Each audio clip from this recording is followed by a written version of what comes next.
What's good? What's up? How we feeling? Good morning. Let's see that hype train. Come on, level 2. We love to see it. We love to see it. How are we feeling, folks? How are your days? Welcome in. Glad that you're here. Thanks for joining us on our last stream of the year.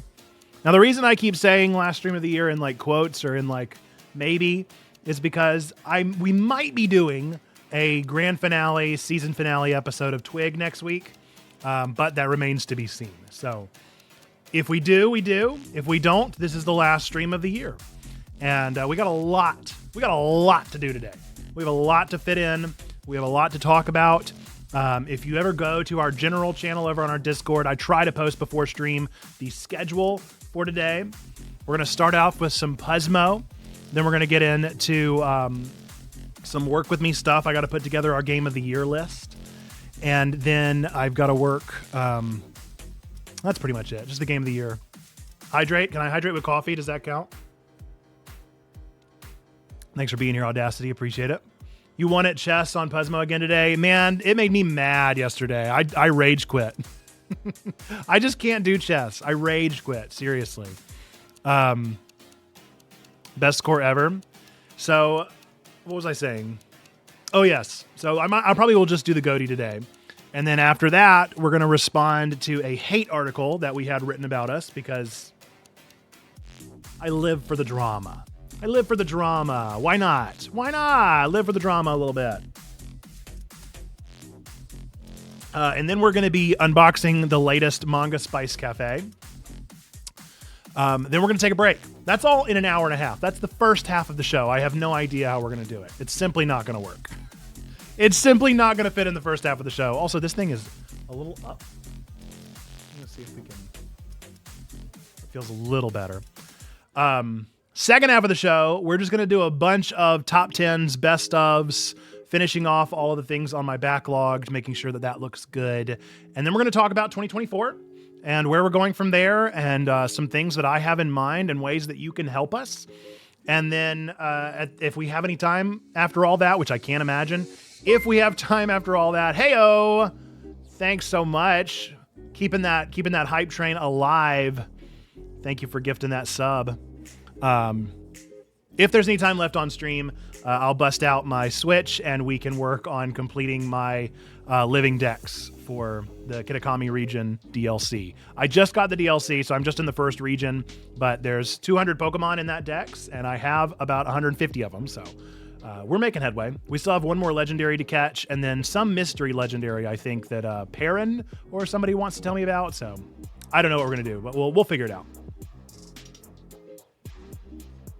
Welcome in, Twyla. Glad that you're here. I don't know if Steven's actually here, if he just got the gifted sub, but if you're here, Steven, welcome in. Glad that you're here. Appreciate those hype trains today, folks. Too kind. Too kind. So that's the schedule for today. I know, a lot. It's a whole lot. There's so much. There's so much happening today.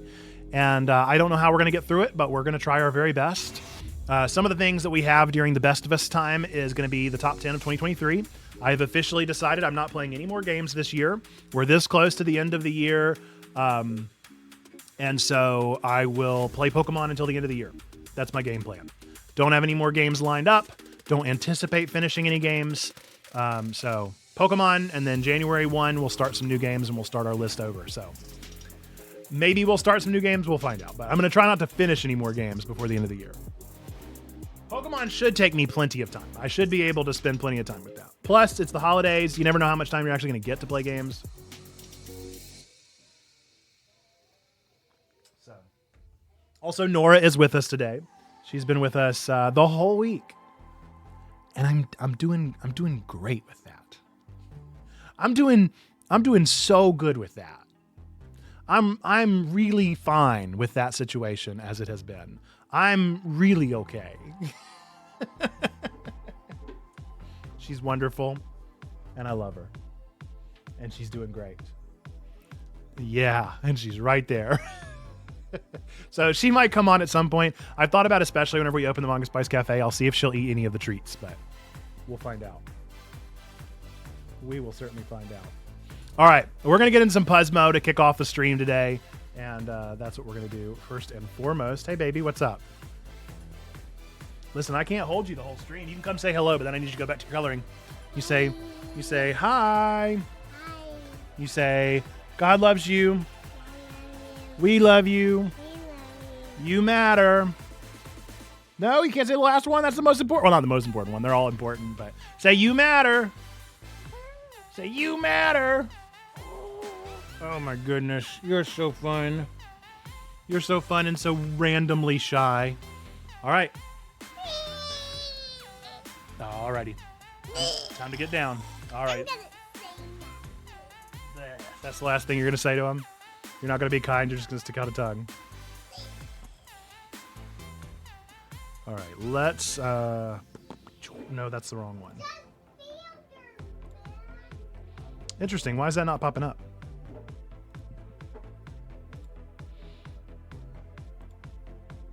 All right. Today's Puzzmo, and I do see your Lonk, so we're going to get Lonk out as well.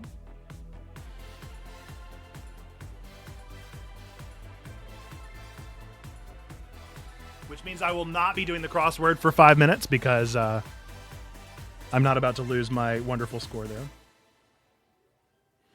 All right, let's get right on into it. You guys know that I only do 3 of these puzzles on stream anyway, so we're going to start with flip art. Ooh, I got to sneeze. Goodness. Okay. Oh, whoopsie, I'm clicking on the wrong one.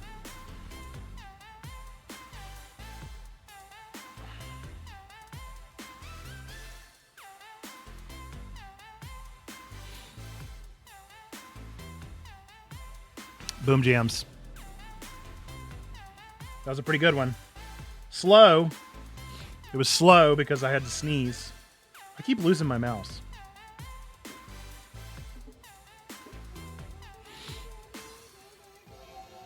All right, next up, let's do type shift. Couldn't find it for some reason. All right, let's see.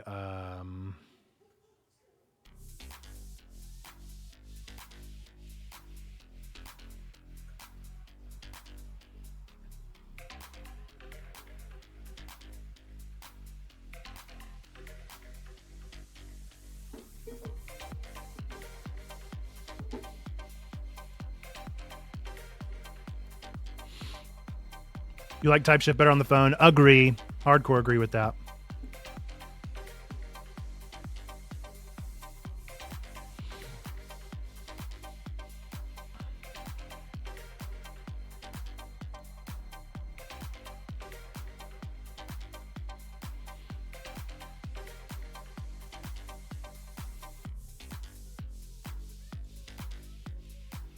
Okay. That wasn't what I wanted, but that's fine.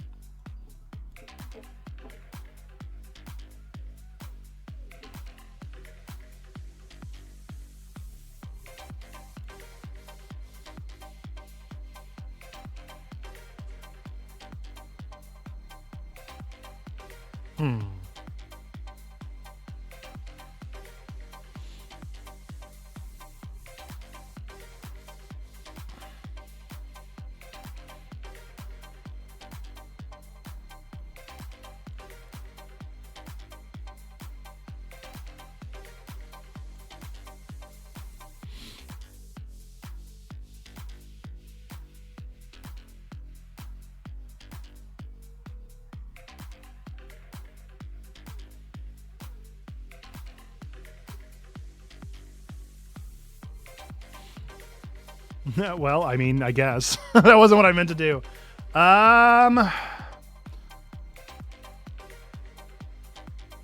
No?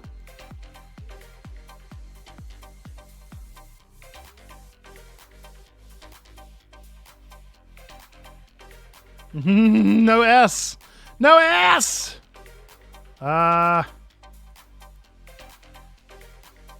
Oast. Ghost? No.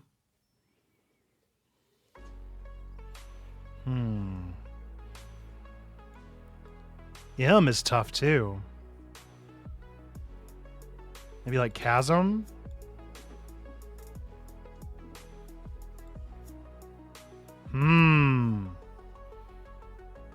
SM is really tough.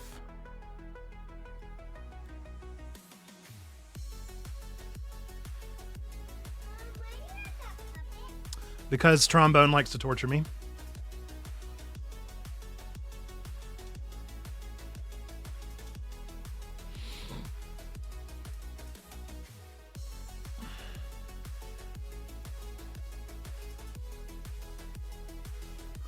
Man, what? Ah!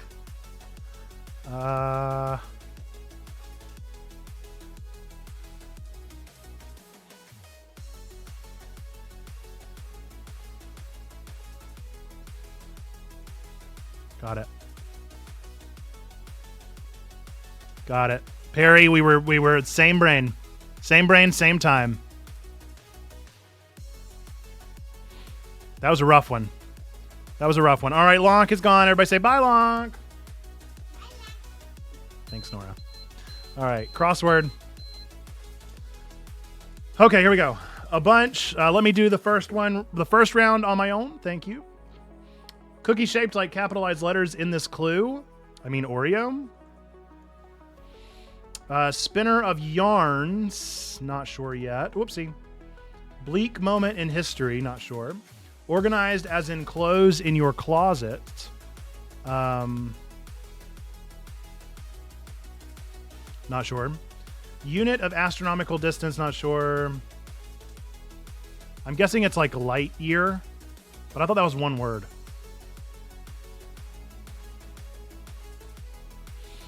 Concave navel. Is that an innie?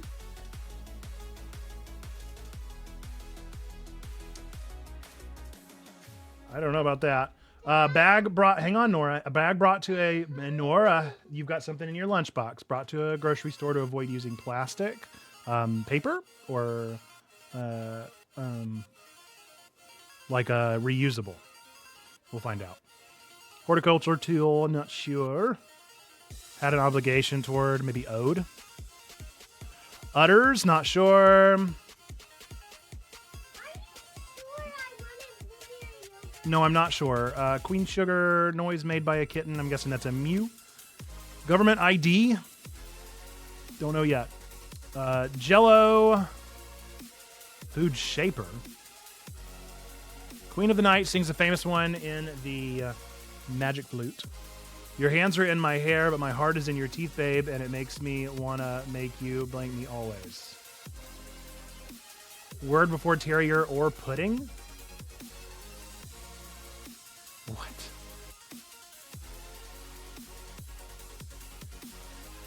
Love's on. I'm guessing that's dotes, which must mean that this is light year.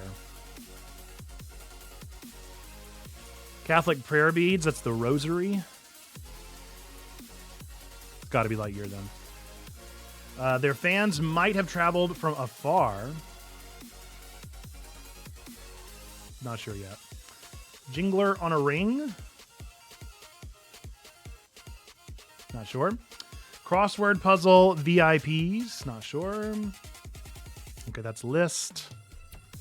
See, that's the problem with doing the, like, I don't know, hold shift, because then you got to do them again. Really digging into Nat.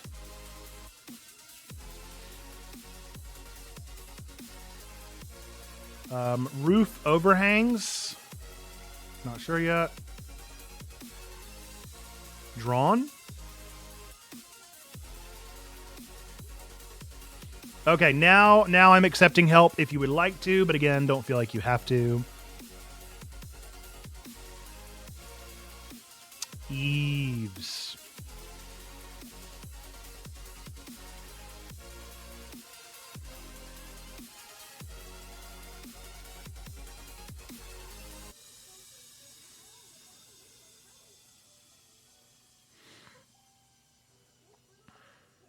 Great Balls of Fire. What? Stars. Queen of the Night is Arya. Y'all have to get. I'll get there eventually. A tote bag. I'm guessing a rake. Utters says.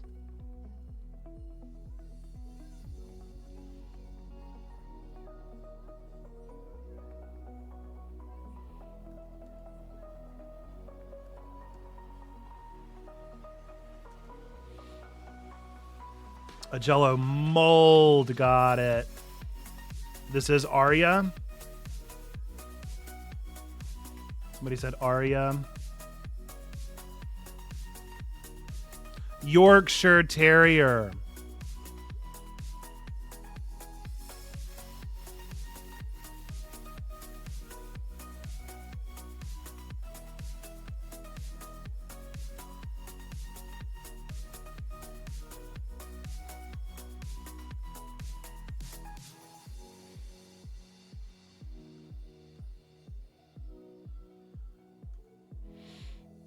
Minnie is a bunch. A spinner of yarns is a liar.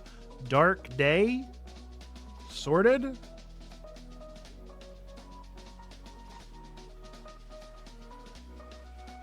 The away team.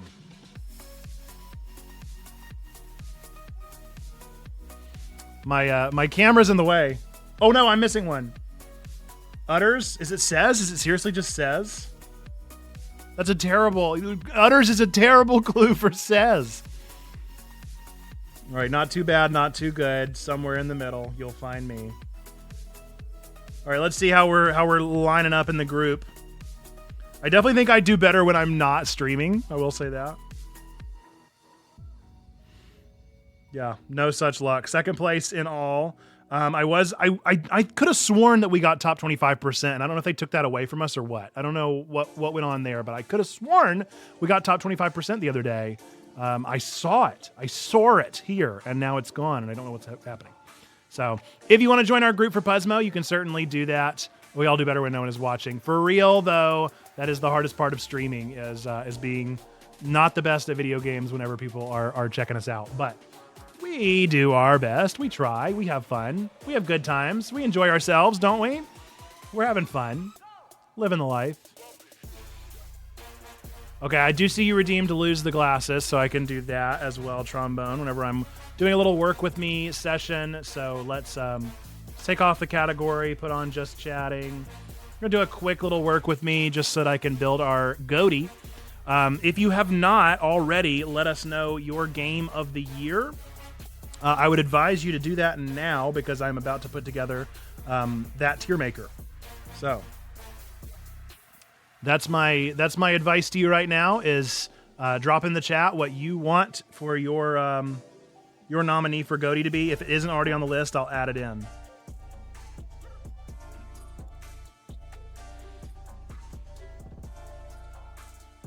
Gotta go have a great day. See you, Deacon Shannon.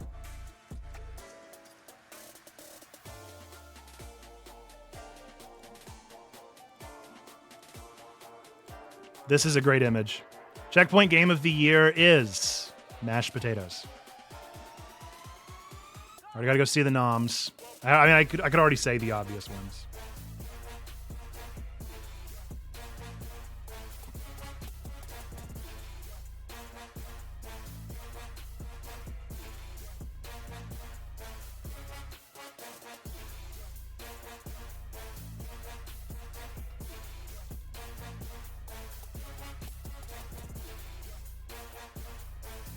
That's not an obvious one. That's just one that I know is mine.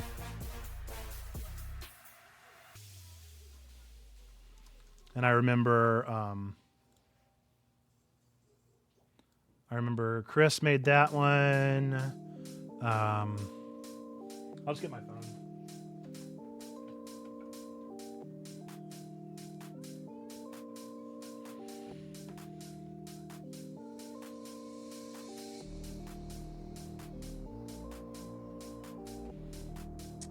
Spider-Man 2.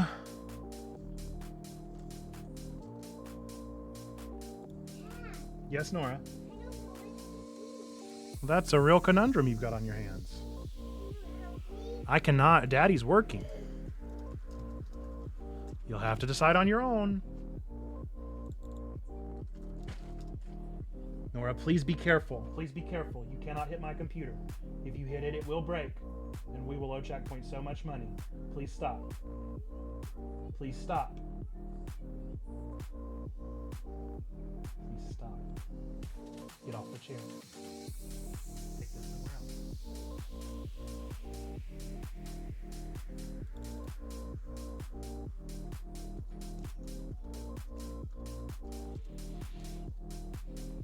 Oh, Alan Wake 3. I'm predicting things already. Super Mario Wonder. F-Zero 99. Just saying, we've got room. We got room for one more already right off the bat. Somebody's going to get a bye. Unless we can get one more nom from the chat here. If you do not see your pick up here, and you have not already dropped, David Byron Hicks, I know you have not dropped a game nom. Do you have a game nom? Who else is down there that I know has not? I think you might be the only one, my friend. If you got one, drop it. If you don't, then we're going to go with these 11, and I'm going to RNG them.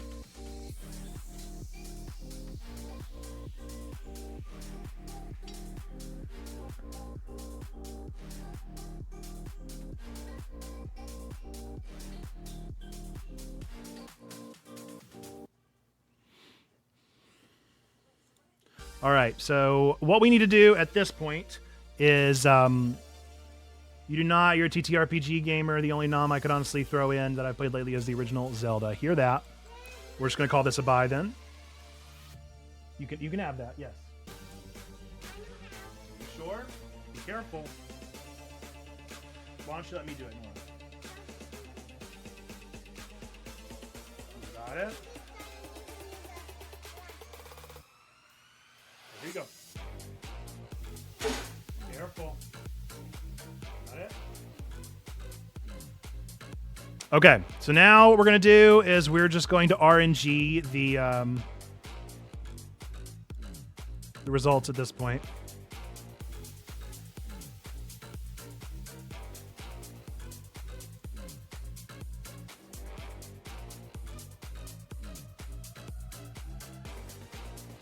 All right, so we've got 1, 2, 3, 4, 5. Okay, there's 1, 2, 3, 4, 5, 6, 7, 8, 9, 10, 11, 12. And now we're going to RNG the results and see what we can get. Okay. The buy is just randomly thrown in there as number 5. These are completely randomized. So we'll find out what results we get here in just a moment. Okay, Google, pick a number between 1 and 12.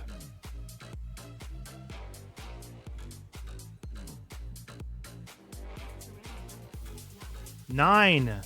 All right, that would be a U right there. Okay, Google, pick a number between 1 and 11.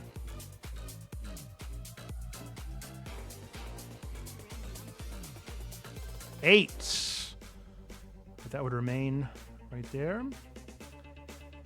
Okay, Google, pick a number between 1 and 10.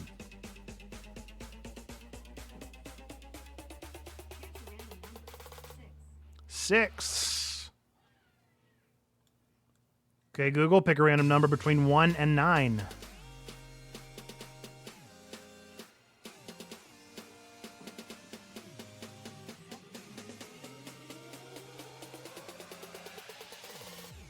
'Okay, Google, pick a number between 1 and 8.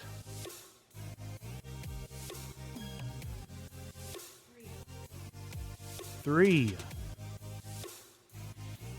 Okay, Google, pick a number between 1 and 7.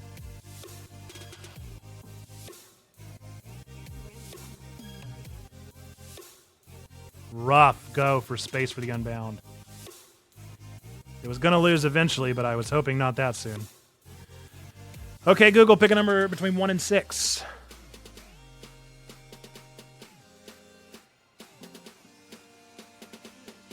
2. Okay, Google, pick a number between 1 and 5. Okay, Google, pick a number between 1 and 5.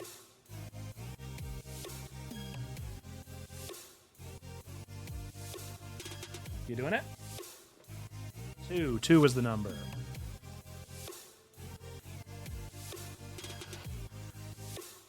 Okay, Google, pick a number between 1 and 4.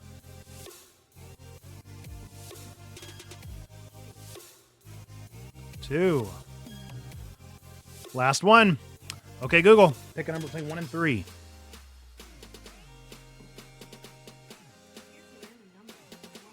'There we go.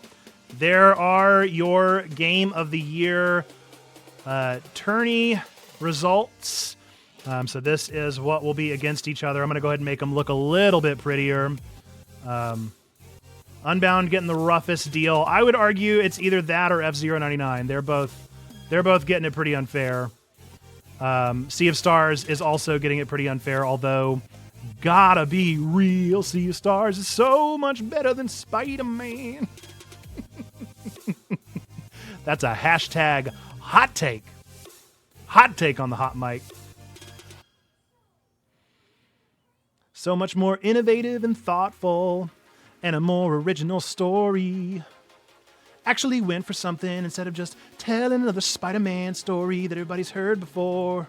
Spider-Man's always Spider-Man, but this is the first Sea of Stars. Okay.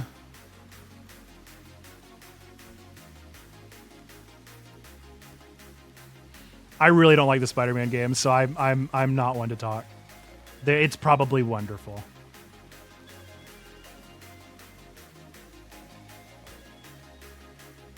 I feel about the Spider-Man games the same way I feel about Assassin's Creed.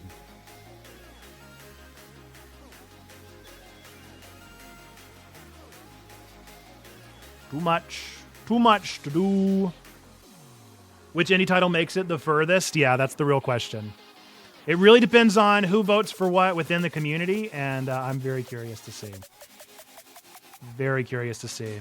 All right, so there is our checkpoint game of the year. Folks, if you want to help decide what is going to make it, then you need to join our Discord. Our Discord is where we're going to be voting on this every single day until the end of the year. Let's see. Will we have enough to make it to the end of the year? If we do today, it would be this one, tomorrow, the 22nd, 23rd, 24th, 25th, 26th.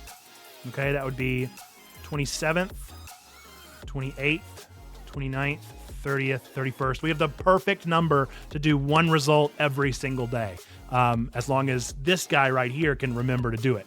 So that's pretty exciting. I feel bad for whoever's getting voted on the 25th. What would that be? 21, 22, 23, 24, 25. It'd be Sea of Stars versus Spider-Man. We might have a chance, folks. We might have a chance. Just hope that all the Spidey players are enjoying their families, and the rest of us will will go and vote for Sea of Stars. All right, there are our results. I'm going to go ahead and export this bad boy and drop it over in the Discord. You can go ahead and get your first vote in right here, right now, if you'd like to do so. All right, the export is complete. Let's go drop that over in the Discord. Again, !point Discord in the chat if you aren't already there. Whoops, I did it all caps. Didn't mean to do that.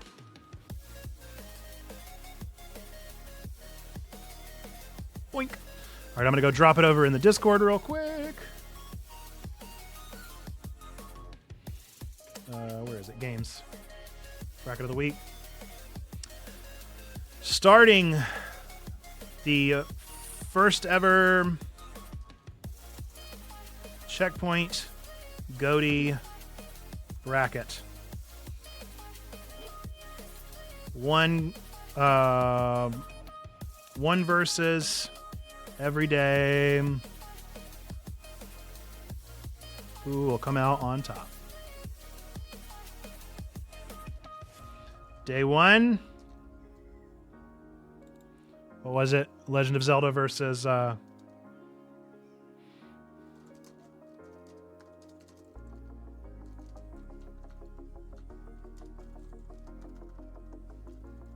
Tears of the Kingdom.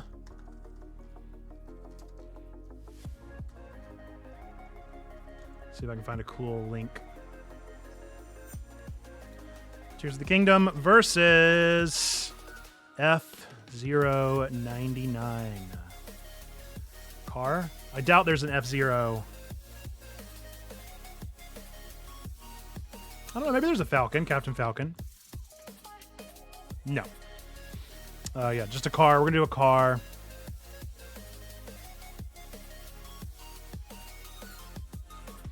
And I think votes should end whenever I post the next one. So I'll post it tomorrow at 9 a.m.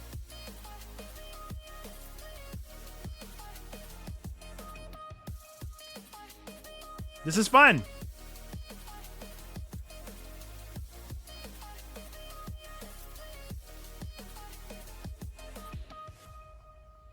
And whenever we get to the end of all, we will have our game of the year from Checkpoint Church. I'm so excited. I'm so excited. It's going to be so much fun. I hope that you guys enjoy it as I am enjoying it, because I think it's going to be a blast. Okay. With that, what we have left to get into is our response to Protestia. We're making great time, can I say? We're making great time, folks. We're doing really, really good. Enjoy your lurk, whoever that was, Trombone. Enjoy your lurk. We're going to respond to this article. My only regret is how few 2023 games I've played. I've played so many. We're actually going to get into that in the second half of the show when we do our Best of Us, in which we're going to be talking about all of the exciting best ofs the year. I'm going to tell you my top 20 games of 2023, as well as the top games that I've beaten, the games we've beaten on stream. We're going to update that. We're going to update all of our demos. We've played almost 65 demos. I think we played over 60 demos. So we're going to rank all of those. And then I'm going to update my 5 on Backlogged, and that's going to be our Best of Us segment. So we got lots of stuff coming up. We got a lot of exciting things going on. But right now we're gonna react to a hit piece hate article that we had written about us. We're gonna do this in a loving, graceful way. For those of you that don't know, we are Checkpoint Church. We're really a church. I am Nerd Pastor Nate. I'm really the pastor here of this community. We are a fully digital online community, and that gets us a lot of flack. Understandably so. This is a weird thing that we're doing. It's a weird thing we've got going on. The very first question that I asked whenever we started pursuing Checkpoint was, what is your ecclesiology? And that's a fancy word for what makes your church church. What is it that makes what you're doing worthy of being called church? And I'll admit, it stumped me. That was a question that really put me in my tracks. And I was like, well, if I'm being totally honest, what makes church church anyway? And a lot of people will point back to Acts. A lot of people will point to a doctrinal statement or perhaps something that has been birthed out of a denominational movement or out of an evangelical movement, whatever it may be. And I, the more I thought about it, the more churches that I had served, they didn't really have a strong ecclesiology either. And so it impelled me to think about, what is our ecclesiology? What does make Checkpoint Church church? And so I have, for the past 3 years, worked my fingers to the bone to try my best to make this community really feel like church. I try to very intentionally do things that are church in this space. And so we do a lot of different things. We're on Twitch, we're on Discord, we're on YouTube, and all those spaces serve very different purposes. And then we also have things within those spaces that serve different purposes that mirror church. So to give you the quick down and dirty, Twitch is our platform here for evangelism. This is where we get to know people. This is the coffee shop. This is not our church. This is where our church is to get to know people. So we're not actually a church on Twitch. We're just a church on Twitch, if that makes sense. Discord is our church building. That is where our church is located. That's where most of our people are in a given day of the week. We are a 24/7 monastic community, neo-monastic community, if you will, on Discord. We are gathering all the time in that space, praying for each other, talking to each other, hanging out, enjoying time, fellowship, Bible study, getting to know one another, doing all of those fun things in that space. And so that is what our Discord community ultimately is. It is the space where we are living. The reason I say neo-monastic, I don't know if you like that word or don't like that word, David, but the reason I say neo-monastic is because I'm referring back to the monastic movement in which the people of the church would live literally on the church premises. And whenever I went to Discord, I was dumbfounded by the fact that we launched 3 years ago our Discord server. It's never been empty. It's never been empty. Like, that's not normal for a church building, but it is normal for our church building, and so I see it as a form of monasticism. Whether the Desert Fathers would agree with me on that assessment or not remains to be seen, but that's what I'm sussing out of that space. YouTube, on the other hand, is a response to a call for people to have deeper discipleship. And so people in our church building, our Discord, wanted more discipleship opportunities. And so we built our YouTube channel in which we could better explain things, dive into things, and provide curriculum, if you will, study of the Bible, regular nerdy sermon content, podcasts, things that would allow us to have things to talk about and to dive deeper into. That's the purpose of our 3 spaces. That's why they exist. A lot of people understand that. A lot of people don't. A lot of people only look at the surface level. They see our website, they see our catchy videos, they see our things that we put out there, and they say, well, this really isn't church because you don't do all the things. We might do all the things, and you might should ask first. So the thing I want to do now is lovingly, gracefully respond to an article that we had written on us recently. I am going to give a quick warning that this website is filled with ads. That's not entirely surprising, but it will not allow me to have ad blockers on. So that's just kind of the reality of the situation. David says, both the members of monastic churches and the Discord churches spent most of their time wearing robes. Very true. Very true. All the times. Love to see it. All right, let's look at this article and read through and respond with love and grace to this site. Now, I will say this is a site called Protestia.com, and they see themselves as a polemic news site. Now, I would argue, perhaps, that there is a call and a need for polemicism. There is a need for that kind of polemic culture. However, if we are going to be Christian polemics, then we're going to need to live in a space. Consider, if you will, if you consider the acts of Jesus in his more radical moments, flipping tables and doing things like that, if you consider those to be acts of polemicism, then you need to consider that he did not start that movement until he lived there for 30 years. That's what I'll say first and foremost. If we want to deal with polemicism, there cannot be a serialized polemicism within Christian culture. They are not conducive. They do not mix. So that is what I will say. You really can't do beat journalism. You really can't do serial journalism and polemicism in a Christian vein without providing accurate, adequate time in the space and waiting before you are able to drop it. I'm going to provide some speculation that perhaps the writer of this piece saw our ad on Facebook. We just recently posted a video to Facebook, and it went pretty popular, and people paid a lot of attention to it, and we had a lot of people pushing back against it. I'm going to argue that perhaps this person might have seen that and not clicked away anywhere else, but purely written this based off of a cursory glance and a very, very minimal dive into the community. I imagine they clicked on our website. They probably clicked on our YouTube channel, maybe watched a couple videos, but they did not do enough work to provide a polemic response to Checkpoint Church. Okay, so let's go through it real fast and just talk about some of the issues. Again, get ready for a lot of ads. Really sorry about that. So they start out saying Checkpoint Church is a welcoming and inclusive community that caters to people from all walks of life with a special focus on those who identify as nerds, geeks, or gamers. Founded by nerd pastor Nathan Webb, an ordained provisional elder in the United Methodist Church, Checkpoint Church is an online church on Twitch, Discord, and YouTube, catering to a very specific demographic. So far, everything's pretty fair. So that's okay. This is our Facebook ad. So pretty clear that they saw our Facebook ad. This is the wonderful Maybe 30 Bats, Nora. I'm talking. That's the wonderful Maybe 30 Bats there. Just ordained elder.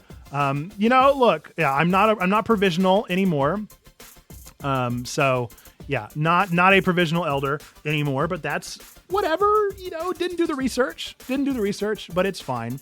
I'm saying, I feel like there is a need for polemics to be after time is spent in a community. There needs to be adequate research, and not only research, but lived research. Yeah. So that's that. Let's see. Built around an online community that hangs out watching the pastor playing video games. Not true. On stream, the church takes the nerd, gamer, geek motif to the extreme, gamifying involvement and participation. Okay, let's talk about this because I do want to talk about this. Let's break it down into two parts. First, built around an online community that hangs out watching the pastor playing video games on stream. Recall what I've just mentioned leading up to this point. Is that what we do? No, we are not watching the pastor play games. That's not my goal for you here. My goal with Checkpoint Church is to build a community of nerds, geeks, and gamers. The way that I'm reaching them is by playing video games. To put this into another context, imagine if someone wrote an article and said, local church pastor drinks coffee while people watch him. No, he goes to the coffee shop to get to know people. That is what's happening here. So first and foremost, we are not a community where the pastor plays games and people watch. That is something we have been vehemently against from the very beginning. So, no, we are not here to have you watch us stream. We are streaming to get you to join our community. We're here to get to know you. We want to build connections and relationships with you. We want to see you at the coffee shop, and we want to get to know you so that we can then take a step in relationship towards hopefully connecting you with Jesus somewhere down the line. That's our ultimate goal. And so, no, we are not a place where you come and watch me play video games. If you come and watch me play video games, cool. But that's not what we're doing. Okay, now, as far as this, next part, this is also important to talk about and to get out of the way real quickly as well. But first, I'll read the comments. So maybe 30 says, that's like saying my fresh expression is just me holding concerts in my house. I do it to provide a gateway to spiritual conversations. Exactly. And I would say, imagine people saying of the Apostle Paul, this tent maker keeps having people come and watch him make tents. I doubt it. I doubt that's what happened. He probably set up shop in town, started to get to know people while making money selling tents. It just doesn't make sense. The argument is not there. And if they'd spend any time in our community, they would know that's not our goal here. Twyla says, as someone has just struggled with being able to keep up with an hour length, 3-hour length game streams here or otherwise, this is relieving to hear from you actually. Yes, that is not our purpose. That's why I don't pressure people. If you can't make it to stream, that's okay. The only reason I would encourage people to be on stream would be our level 2 people. And the reason I want them to be here is because the higher our viewer count, the more people we reach, because that's just how the algorithm works. And the more people that we reach, the better chance there are of people seeing us in our coffee shop. That's it. And I think it's more fun if people are in the chat, but I'm never going to pressure people to be in the chat. The only people I would pressure is people that I would encourage our level 2 members to be in this space so that we can live into the algorithm. Speaking of the algorithm, these things. So we did these things like 3 months ago. This little thing where we were trying to get support for things to boost the algorithm. We wanted for people to see our posts and to do our things, and the algorithm was not playing along. So I thought maybe it'd be a good idea to gamify it, put some points behind it. The points didn't matter. We didn't give you any awards if you got these points. This was just to let you know things that were happening. They were just to let you know things that were happening. Okay, maybe they're tacky. Maybe they're tacky. You may notice we did like 5 of them, and then we've never done them again. They didn't work. Now we're doing the one-stop pop-up as our means to get news into people's ears so they can hear what's going on and know what's happening. But they didn't work. So I'll acknowledge these didn't work. Maybe they're tacky. They were not an attempt to give anything. They were just an attempt to get information out there in a way that felt fun. We were trying to play into the social media element. Sure, we did gamify. We did it once, and we gave it up. Yeah, churches are never, ever tacky. Certainly not. You've never heard anything tacky come out of a church before. I'm not going to apologize for making these. I think they were a good idea. They didn't work. We gave them up. They were tacky. Whatever. So funny that they would pull that out because, again, that was months ago, and we have not done that since because it didn't work. Their sermon repertoire is geared towards those who love geek culture, featuring short homilies with occasional questionable biblical applications and tie-ins. I'm not sure what they're referring to here because they actually don't tell us. They never mention any of my questionable biblical applications or tie-ins. If you're unfamiliar with our structure of our nerdy sermons, the way that they go, we introduce the video with some kind of hook to get you watching. We read our scripture together, typically with a level 2 guest liturgist. I introduce the theme of the video. For instance, the latest one was on Alan Wake, so I would talk about Alan Wake for about 3 minutes, and then I would dive into our scripture, and I would exegete that scripture for about 3 or 4 minutes, and then we'd spend the remaining 3 minutes that we have, sometimes it's a little shorter than that, tying those two things together.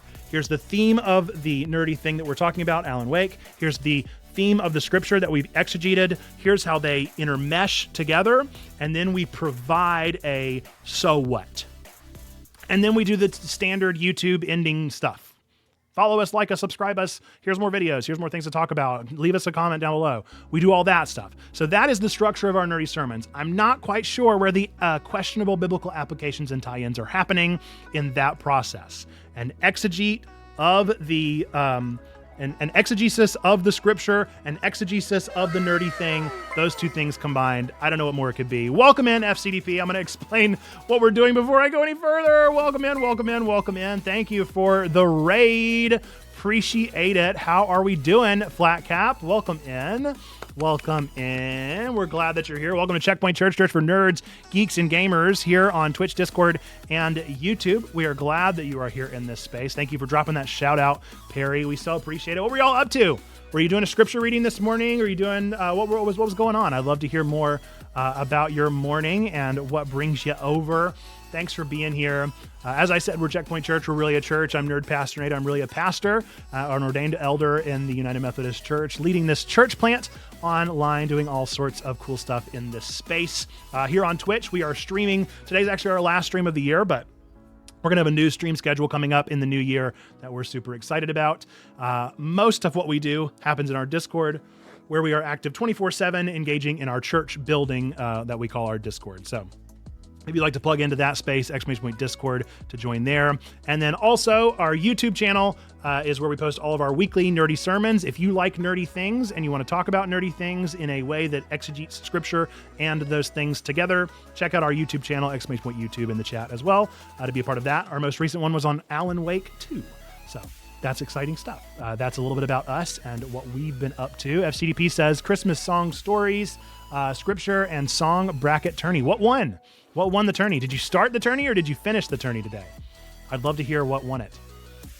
Is it a song bracket, I'm assuming?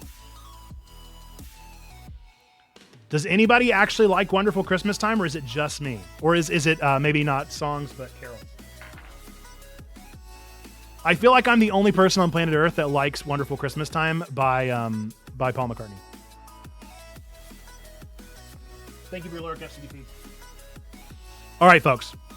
So, if you're just coming in with the raid, what we're actually doing right now is we had a hate article written about us that did not do proper research. And so we are just kind of breaking it down piece by piece and presenting a little bit of our side of the story for a video to go up a little bit later on the full thing. So you're coming in towards the end of it, but you can catch up on the stuff we're doing here at the end. Let's see. Let's get back into it. So this is an article written about us by a site called Protestia that is a polemic news site that I would argue did not do polemicism very well. I'm going to catch up with the chat back before you guys rated in. Twyla says, because this was written from the POV of someone new and outside like me, it felt like reading an alternate, morally unclear twin. Yes, that's true. Maybe 30 Bat says, sounds like somebody is doing presuppositional homiletics there. Yep, a little bit. Twyla says an alternate dimension. Leanne Sapphire says these sermons are definitely your best. Hey, I appreciate that, Leanne. I put a lot of work into those, and I think they're great. Maybe 30 Bat says I'm going to assume that this is bad because it doesn't fit my taste. That's honestly more true about most things that we talk about. Yeah, Shane, there's an expansion on the claims. Maybe they'll respond to this. There's always a chance that they'll respond to this video and tell me a little bit more about what they have a problem with. And I would be glad to have that conversation. That's another reality of this whole thing is if somebody, so this is only our second hit piece. And so hate article hit piece. This is only our second one so far. And so that's a really good point. If you want to write a hit piece on Checkpoint, reach out to me. Let's talk. Ask me for comment. I will give you a comment. I will sit down and talk with you and explain to you my thought process. Odds are, if we talk about Checkpoint, either I will convince you, which doesn't always happen, that's fair. Either I will convince you or I will at the very least convince you of my heart in this matter. Whether you agree that a digital church is possible, you will see that I am not in ill behavior here. I am not trying to pull wool over anyone's ideas. I am not trying to fool anyone. I am simply testing the waters, figuring things out, and letting the Holy Spirit guide the path into what I believe is the future of the church. So have the conversation with me. I'm here to talk. I'm not going to come at you. I don't want beef. I don't actually like drama. And so I'm not coming after you, I promise. Engage with me with honest conversation, and I guarantee you will come out on the other side, at the very least, elucidated on one another's perspectives. Back to Wonderful Christmas Time. Maybe 30 Bat says Wonderful Christmas Time is a group of people getting caught doing a dark summoning. Maybe. Gotta go pick up my wife, says David. I'll have to come back and rewatch to hear the rest. We're going to put this whole video up. I'll cut it up and put it on YouTube as well. So this makes sense. Simply having a wonderful response time. Love it. Checkpoint does. Let's see. David says, oh, wait, I can pull up stream. There you go. Yep. Just drive safe while you're doing that if you're going to pull up stream. Turning people who have beef with you into opportunities to let that light shine. Exactly. I'm not coming after you right now, by the way. I'm not coming after the writer of this article. I am not going to attack you in this. I am not going to. I think that you might have missed the mark on polemicism, as I said, because I think that a Christian polemic is one that has a lot of incubation time. And so I think that you missed the mark there. You didn't do your due diligence and research here, but I don't think you're a bad person. I don't think any ill will of you. And I genuinely mean that. Irenic polemics. That's a beautiful turn of phrase. Thank you for your lurk from your raid over there. Appreciate that. God is open to scrutiny and not afraid of it. Absolutely. I'm not here to defend God either. I don't think God needs my defense. And it is very clear to me that God is working in the digital space. So That's what I'm saying. I'm not going to defend God, but I am going to defend what I believe is being done here. And I'm going to talk about the perspective that has been shown to me by the Holy Spirit working in this place. Leanne says, Checkpoint is able to enter into spaces the church wouldn't dare to go. That's often true. I'm proud of people that are going there. And those that aren't, I want to help you understand. Yeah, what's the threat there? There's no threat. I am not a threatening person. I'm probably the least threatening person that I know of, except for the fact that I am 6'4", and I did get out of bullying in high school.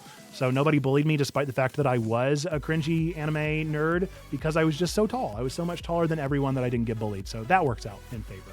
I did actually get bullied once, but we won't talk about that. Maybe 30 says that's the only way I'll visualize wonderful Christmas time from this point on. Checkpoint Church says Mayfly is the only place I've ever felt seen in the church space. So sucks for them, I guess. Yeah, we're seeing different people, reaching different people, and what more could we ask of a church plant? Let's see. Okay, I think we're officially caught up. Okay, so where we were talking about the unfortunate lack of clarification here. I explained the process by which we write our sermons. If you think that is a questionable biblical application and exegetic process, then please talk to me about what would you propose. What do you think is a better exegetical process than providing adequate exegesis of both the source material and the scripture? I don't know what else I could exegete in this scenario. There's no eisegesis. I'm not reading either one into each other. Instead, I'm exegeting both and then connecting the themes. I'm not even saying that I am exegeting one into the other. I'm exegeting both and then combining themes. I'm highlighting and analyzing interesting comparisons. So I don't know. I don't know what's questionable there. Unless, of course, you might disagree with my exegesis, my theology, in which case we have a different conversation on our hands.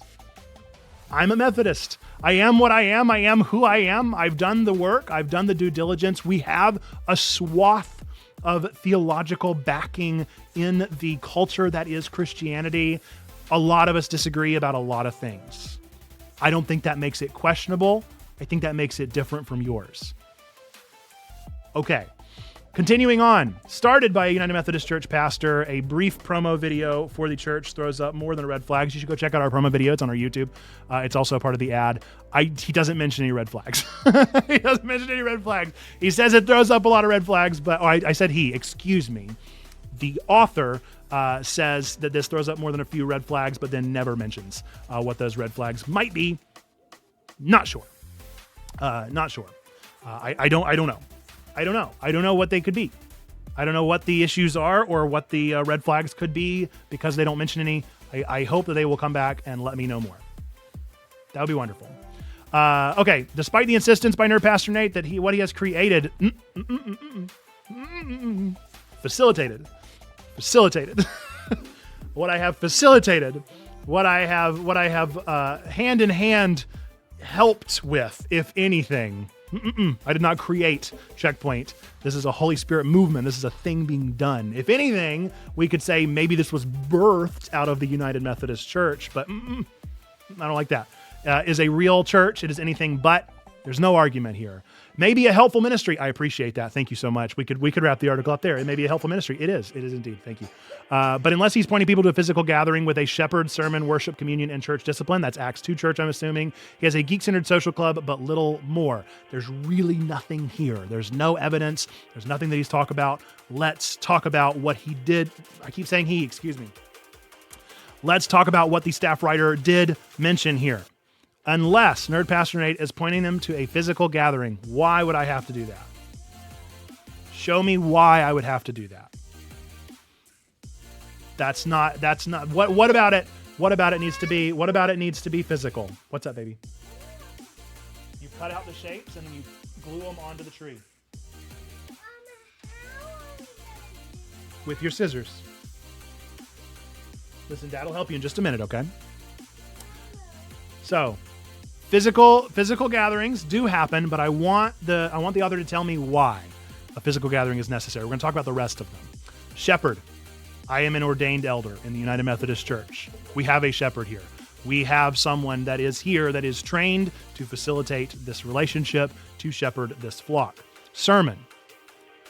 I provide a weekly nerdy sermon. I don't know if I necessarily agree that that is an aspect of the church that must exist, but regardless, we have that. Worship. We worship all the time. We worship all the time. First off, we have a thing called Manna and Mingle and DLC, in which we're actually taking communion, which is the next one. We take communion together twice a month. Sometimes more often, we have a weekly nerdy sermon in which I consider those to be worship. We have conversation around those. That's an act of worship. What do you mean by worship? Do you mean music? Because that's not worship. That's an aspect of worship sometimes, but so are a lot of other things.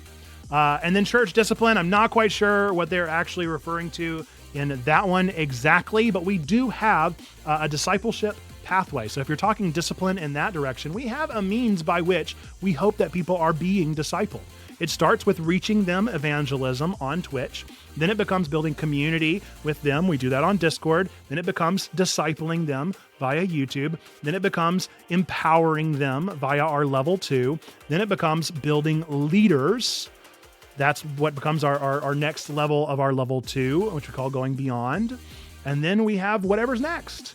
So we are working on a discipleship pathway. So if that's what you mean by church discipline, we're developing it. We're a baby. We're a little baby.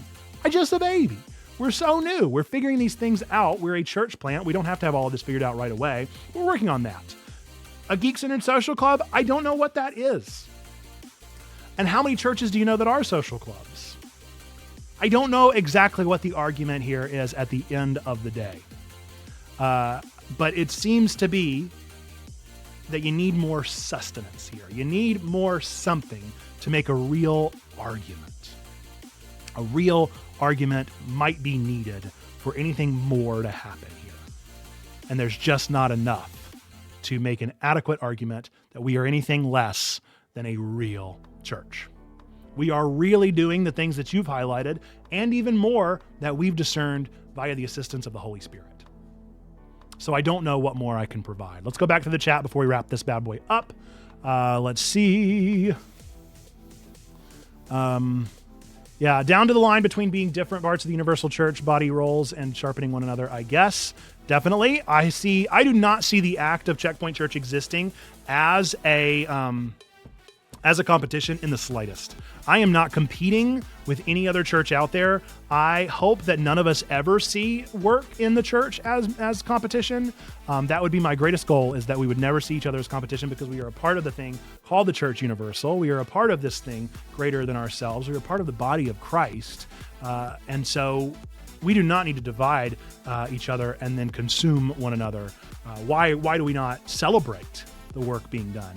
Donnie Dream says, just pull up the article. Just wow. Thank you, Donnie. I appreciate you agreeing that it is a bit of a silly article.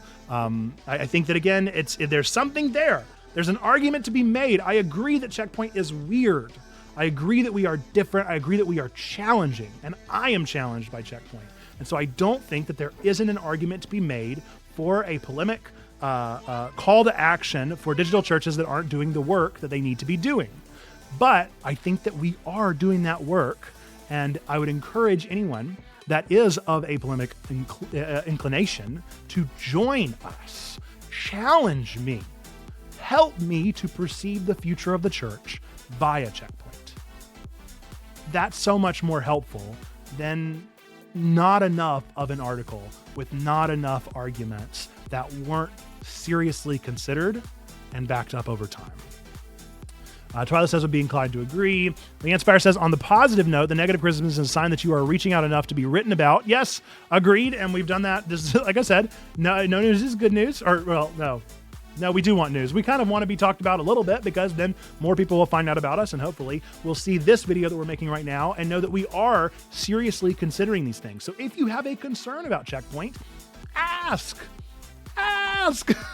I'm here, and I'm glad to talk about it. I want to talk about it. I enjoy this kind of work, and I'm proud of what Checkpoint has done, but do I think we're perfect? No. We are learning and growing and being born, and so I want your help. Maybe 30 says, as a fellow homilist, the course you take in preparing the sermons is a feat of prayerful analysis. Anyone who says otherwise simply doesn't know what they're looking at. I really appreciate that, my friend, especially coming from you.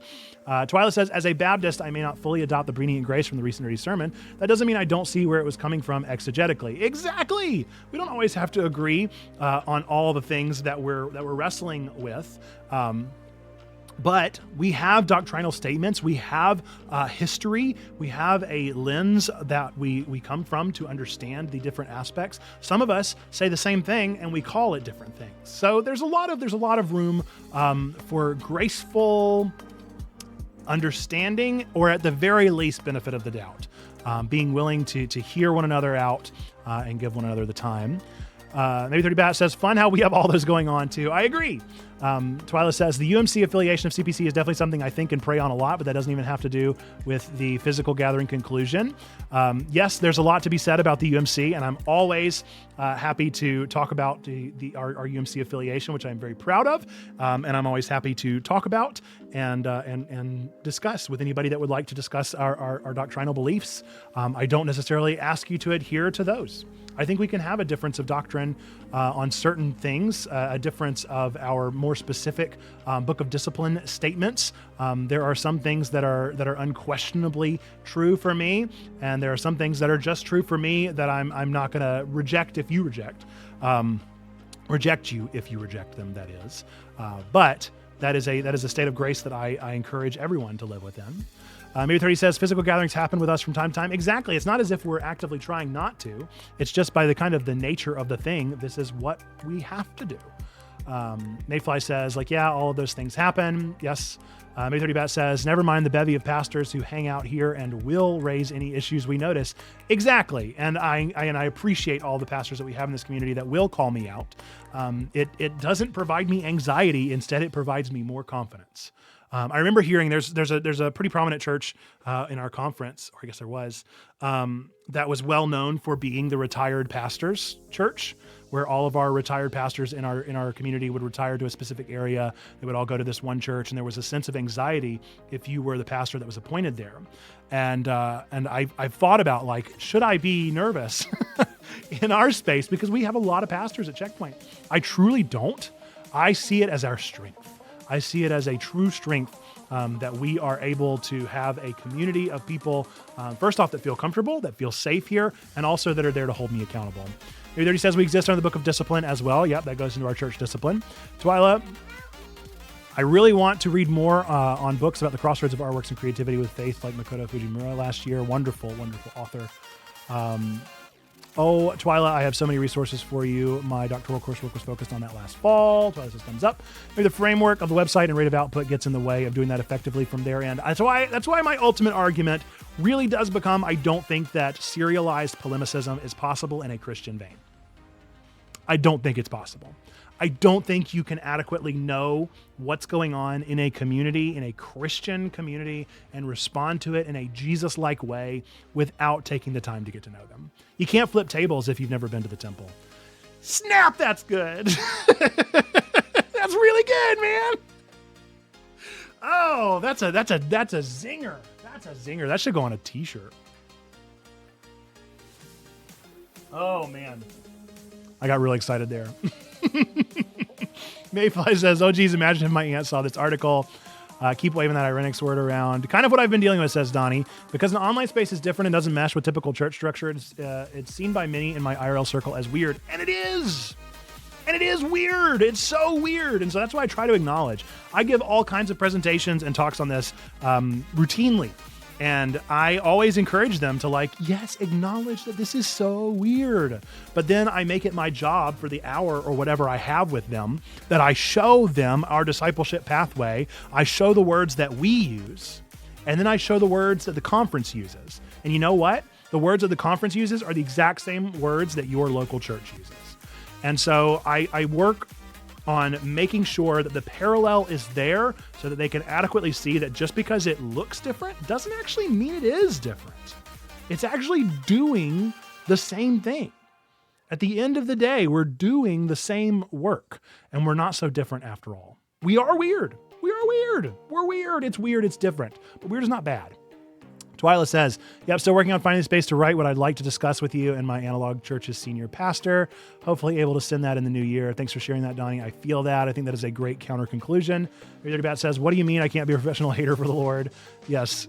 I just think that there's something there. There's something to being a prophet. But again, I just think it takes time and it takes living in the space. Twyla says, I can see where my ex-SBC tradition would view it as a gift of teaching. Bat says, I've known more than a few of those, sadly. Okay, with that, I think we have adequately torn apart this article to the point of being able to adequately say, if you would like to have a deeper conversation on the ecclesiology of Checkpoint Church, ask me. I would love nothing more than to have that conversation, to do a dive into it with you, and to have a conversation on what we can break apart together, what we can explore together, and on where we can see the Holy Spirit working in this space together. Because I do truly believe that something amazing is happening in this space. I do truly believe the future of the church is, at the very least, tangentially connected to digital culture. And I do believe that the nerds, geeks, and gamers of the world are not being adequately reached by the church yet. I don't think we're there. There are wonderful institutions and organizations out there that are doing the work, but the reality of the situation is that in the United Methodist Church, one of the largest main lines, we got three. And those of those three, one of them does not necessarily see itself as a church plant, and the other one actually does see themselves as more of a community than a church. We're the only one in the United Methodist Church that truly sees ourselves as a church plant for nerds, geeks, and gamers. I'm just saying that there's something exciting here. And if you want to have that conversation, let's have it. Let's not just throw mud, because there's simply not enough mud to throw. Let's have the conversation. Let's dive into these things. I'm here. I would love to have someone with this mindset pushing back in a way that is conversational, that is graceful, and that is beneficial to the body of Christ. That's my call to you. Encourage those that are dealing with Checkpoint and wrestling with Checkpoint to wrestle with it with me. Wrestle with it with me, because I would love to explore the future of the church with you and talk about it and talk about where we're going. With that, this is going to be a video on YouTube, so we're going to end this with our standard outro. So we are Checkpoint Church. We're really a church. I'm Nerd Pastor Nate, really the pastor here of this community. And here at Checkpoint, we believe three things to be true about every single one of you, whether you believe in God, don't believe in God, go to church, don't go to church, hate God, or hate church. We believe that number one, God loves you, like really, really loves you. Number two, we love you. We want community with you. It's what we're doing here. And number three, that you, yes, you matter. You are a person of sacred worth. The world's a better place. Why? Because you are in it. Folks, I appreciate you watching to the end of this video. I appreciate you taking time out of your days to break apart these articles with us, to explore these questions, and to wrestle with us. I am thankful that you're here and thankful that you're doing this with us. And until the next time that I see you, whether it be in the next video on this channel, over on our Twitch evangelism site, whether it be on our Discord church building, or whether it be here on YouTube for more discipleship, I look forward to seeing you then. Until next time, bye-bye, and welcome back to Twitch. Okay, so that'll be clipped out and sent off to YouTube. I hope that was a good conversation. I hope that was edifying, and that you got something out of that conversation. I definitely did, and I think we said some really great things. And again, I really do see this article as an opportunity for deeper conversation, and I think we just had it. So thanks so much to the Raiders that came in and stuck around with us. I appreciate you being here and being a part of the conversation, especially Donnie for weighing in as well on some of the thoughts that you have. I think that is the reality of Checkpoint, is that we really are something to wrestle with, and I appreciate the wrestling. I really do.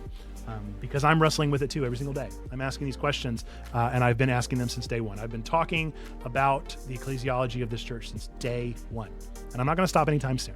So if you want to enter that conversation with me, that's what I see it as being. Okay, I've got to help my daughter with some sort of craft because she really wants to put this thing together, and I don't know what I need to do for her quite yet exactly, but we're going to talk about it. So I'm gonna do Manga Spice Cafe in maybe the second half of the show, because I think I've just got to help her cut something. But we'll be back in like 5 minutes, maybe. That should be how long it takes. I don't know. Depends on how long this takes to cut, or at least to show her how to cut it.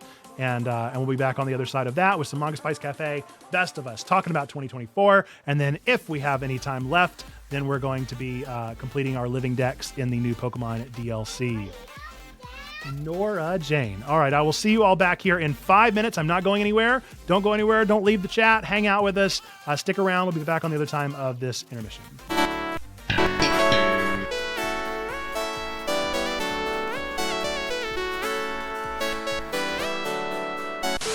You gotta be kidding me, dudes.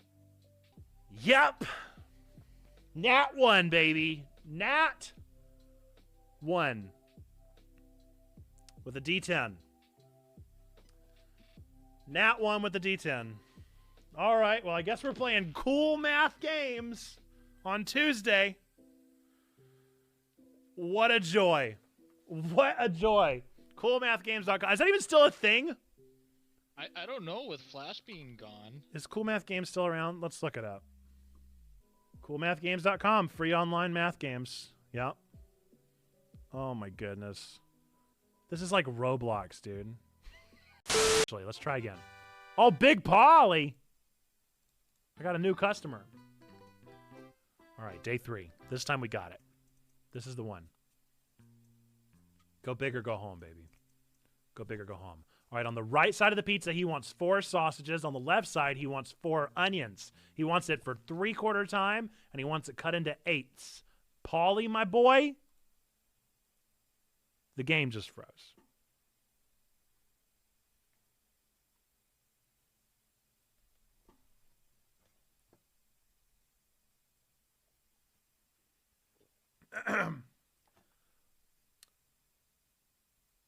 Well,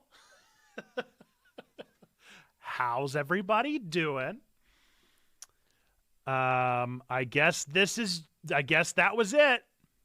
Papa's Pizzeria. All right. Let's go to hard games. Crazy hard games. By going through these 10 minutes. I don't have my phone. Dude, what? I don't have it. Hold on. Whoa. That's definitely not going to be our sound. Can I edit that sound? I'm gonna go find that audio clip of just $60 game on a $400 console. You know what, Guish? We don't need this Nintendo heresy happening right now. I love this game. But who boy that chug, man? I don't know if that's the capture card of the game or what's going on. Woo! It's like playing in hard mode. I'm instituting my own hard mode. This is 250cc.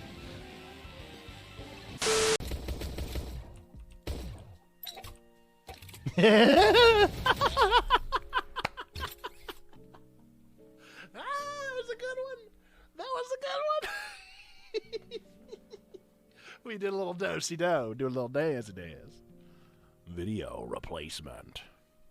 You were gonna say just me. You were gonna say just I'm just bad, like Bleach is just bad. But then you were like, no way, I'm not going down alone. I'm gonna drag Nate down with me.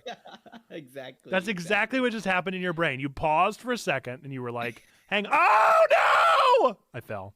This is very bad. Oh no. This is very bad news. Oh no. That is really bad. I lost As everything. You're telling me that you're not bad at. I lost all of the things. All your stuff is gone. All of the things are gone. That's okay. It's not. It should work for it. I don't even know how to give it food, though. What happened to your sentence there, Bleach? Is that your thumb? Did something go wrong with your thumb? Did something go terribly wrong with your thumb, or was it my brain? You have to give it to it, or else it won't work for it. I don't know if it's the same you mean as but it should work for it. I don't know which one. You would, you could.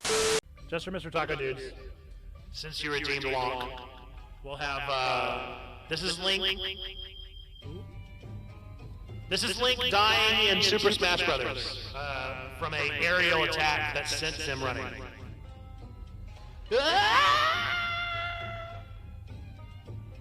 Thank you.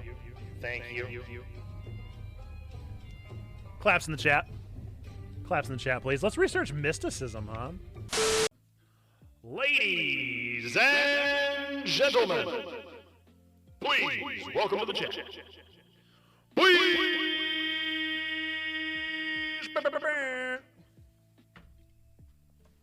Love to hear it. I missed that microphone so bad. That was such a fun microphone. It's so much more fun than voice mod, especially since it even though that microphone broke and was only like $8 at the Marshalls, it somehow broke less times than voice mod does like in a given day.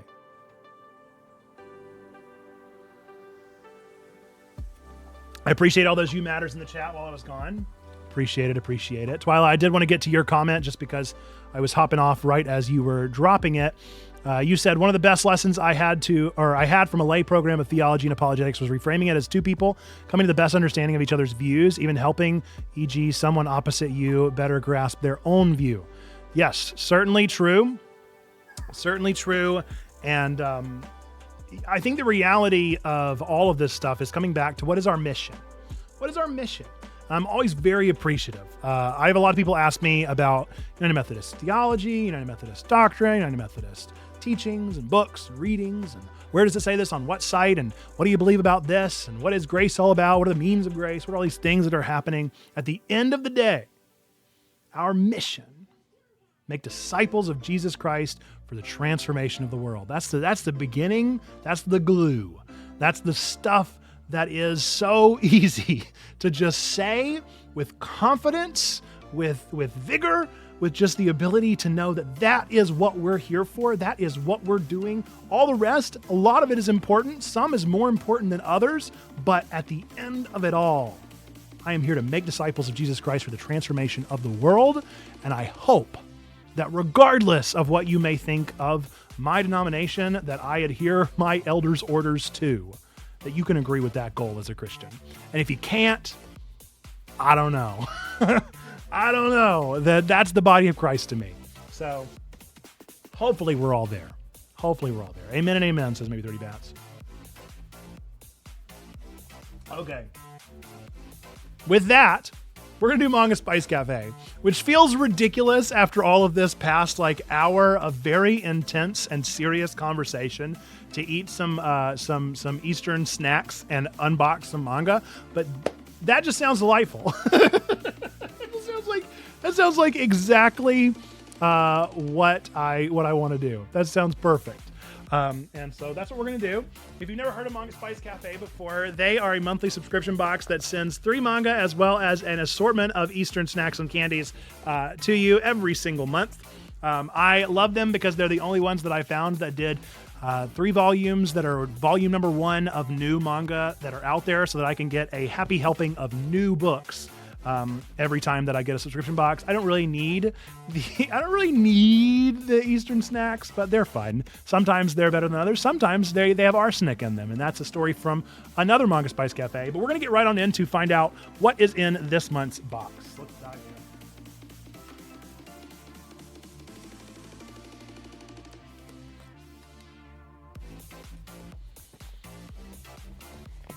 All right, let's open it up together. Very nice. Darkness and light. Ooh, a Jesus theme. We love that. Okay, so whenever you start opening up the box, you're going to very first get your magazine that is going to be the Maid Cafe Girl. This is all based off of a Maid Cafe. And that is our Maid Cafe Girl this month. So they say, hi, I'm Maid Akane-chan. Want to rock out with me this month? The theme is darkness and light. Let's check out some manga dealing with dark and light stories, yummy snacks, noodles, tea, and even a gift from Yen Press. That's super cool and fun. That's very fun. All right, we're going to find out what's inside here. Then we're going to open the manga, and then we're going to try the snacks. So first and foremost, let's see what snacks we got. Looks like we start off with some Hello Kitty milk soft candy. Like candy, not a big fan of milk candy, but we'll try it. Why not? Next up, we got a grab bag of Clover Bits taco barbecue flavored. Big fan of the flavoring, so we'll see how that one goes. We got a ramen pack. They always come with 1 pack of ramen. This is actually kind of a smaller one, and I'm not quite sure what flavor it is. I'm going to guess, since it's got a cat on it, maybe some kind of fish. I don't know. I don't see a fish on there. Not sure what that one is. Looks like we have a little tiny microphone, a little baby. Excuse me, is this thing on? Is this thing on? We got some kind of candy microphone, soda candy. Here for it. Hoopa Loops. Hoopa Loops. Did you cut into it? That's okay. That's okay. Just finish cutting it out, and then we can tape it back together if we need to. Hoopa Loops, a cheese-flavored rang. Love to see it. Looks delicious. Oh, interesting. We got 2 ramen. So maybe that isn't ramen. Maybe that's snacking ramen. So this might be snacking ramen. That would explain why it's a smaller bag. So this is actually not meant to be boiled, but just meant to be eaten. And then this is our very, very bougie ramen. This is really nice. Look at that bag. And it's heavy. It's really heavy. They've got lots in here. Japanese style noodles with a soup base. I'm not sure what this is or what brand this is. I've never even seen it, but here for it. Go cut the rest of them out. I'll do that. All right, then it appears we have a little strawberry fish. Always fun to have those. These are delightful. Typically, they taste kind of like a waffle cone, and then with some kind of filling in the center. And then, last but not least, we have our lemon tea drink. I'm not quite sure what the gift from Yen Press was. We'll find out. Lemon tea drink. This is going to be our amuse-bouche, washing everything down in between tastes. So it says that it is an irreplaceable taste. Once you try this one, it's irreplaceable. Nothing will ever take the place of this lemon tea drink. So there you go. All right. Let's go ahead and amuse-bouche right away just to get the taste out of my mouth. Tastes just like Arizona iced tea. Arizona iced tea. All right. Let's get into our manga of the month. So these are the manga that arrived at my door this month. I'm going to try to open them as best as I can. All right, first up, let's find out what is our first manga volume of the month. It is Sakura Saku by Io Sakisaka. A mysterious boy comes to Saku Fujigaya's rescue when she falls ill on a train, but he leaves before she can thank him. After this experience, Saku never ignores strangers in need of help to emulate the boy who helped her.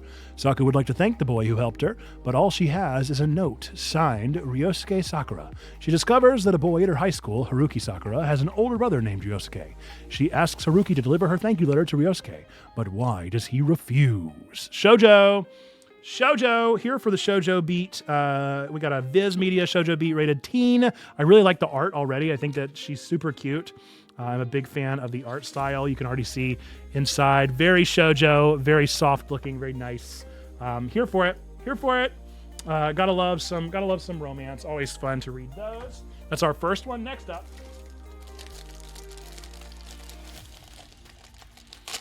Got sick on a train. I'm becoming more Christ-like. Who'd have thought? All right, next up. Here we go. Second manga is The Tsugumi Project by Ipatu. Enter a land of monsters and buried secrets, a land once known as Japan.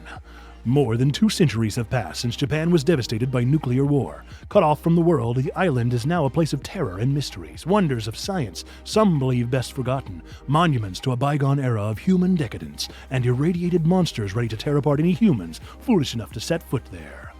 After being wrenched from his family and falsely convicted, a French soldier of fortune named Leon finds himself on a cargo plane to Japan. He and his fellow convicts are given 1 year to locate a powerful weapon from ages past, a weapon known only by the codename Toratsugumi, in exchange for their freedom. But what is the true nature of this weapon, and how is it connected to the talented half-human girl who swoops in to save Leon? Okay, so that just sounds like Hell's Paradise. That's just Hell's Paradise. It is produced by Kodansha. Never heard of Ipatu, but 100% that's just Hell's Paradise premise. And Leon's in it, I guess. Why not? That's Leon. He looks a little different this time. He has both his eyes. Spoilers, I guess. Okay. Last but not least, our third manga is the one I am most excited about that I've been trying to contain myself. The one that I've been trying to contain myself for this entire time. Very, very excited. Are you ready? This is the best Manga Spice Cafe I've ever gotten in my entire life because of the one I am about to show you. It is Bocchi the Rock Volume 1 by Aki Hamatsu. Oh my goodness, Bocchi the Rock is the best. It is maybe my favorite anime of last year or of this year. And was it last year or this year? I can't remember, but it's so good. Absolutely loved it. And for those of you that don't know, it started as a 4-panel comic. So I'm guessing this is just a collection of 4-panel comics of Bocchi the Rock, and I cannot wait. Okay. All right.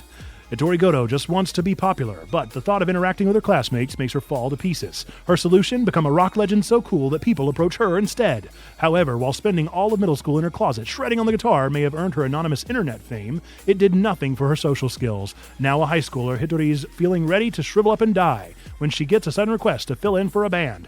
It's like her wish came true, but does this most anxious of introverts have what it takes to perform in front of a live audience? I'm so excited. I can't wait to read it. I love the first season so much, and I can't wait for more. Now we're going to do as we always do and do a quick price check, see where we're coming in. This box typically runs me around like $38 with shipping and handling. So we've got our Viz Media here. That's $10. We've got our Kodansha Comics. That is $13. So we're up to $23 right away. And then Bocchi is actually $15. So we are breaking even. We are breaking even just from the manga alone, not counting our Eastern snacks.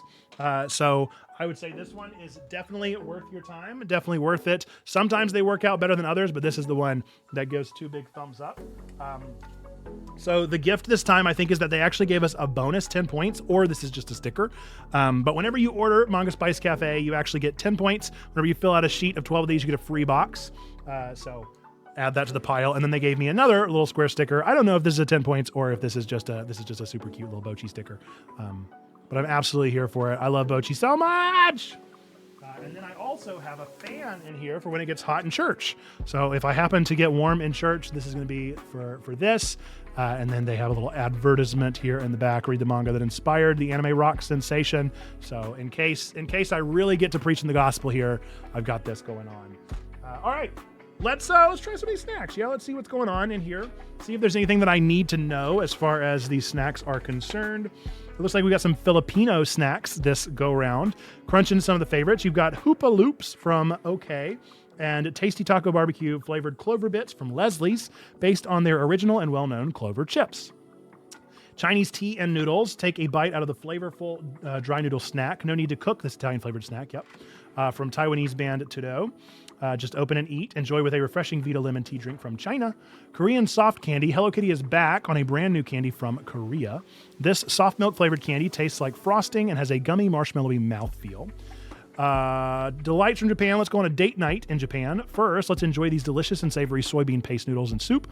Then we can finish dinner with a dessert, a sweet puku puku Thai's fish-shaped wafer snack filled with aerated strawberry chocolate. Finally, let's visit the karaoke bar and sing our hearts out with this mini microphone filled with colorful ramune candies. Very fun. What was the yen press gift? Was it just the fan? I mean, okay, that's fine. And let's see if we have anything about these other two.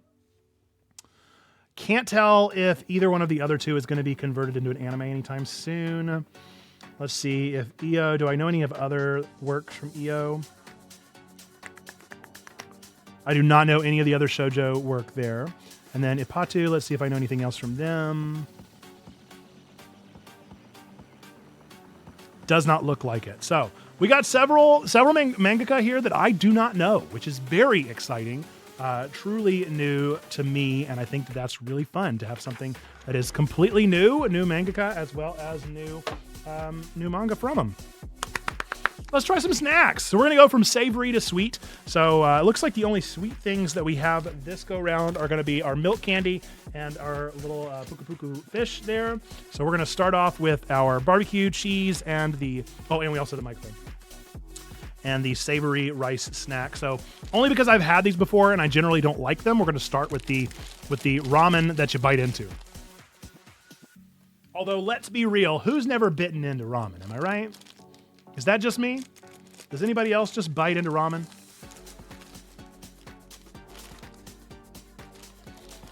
All right, here we go. So we've got just the little snack here.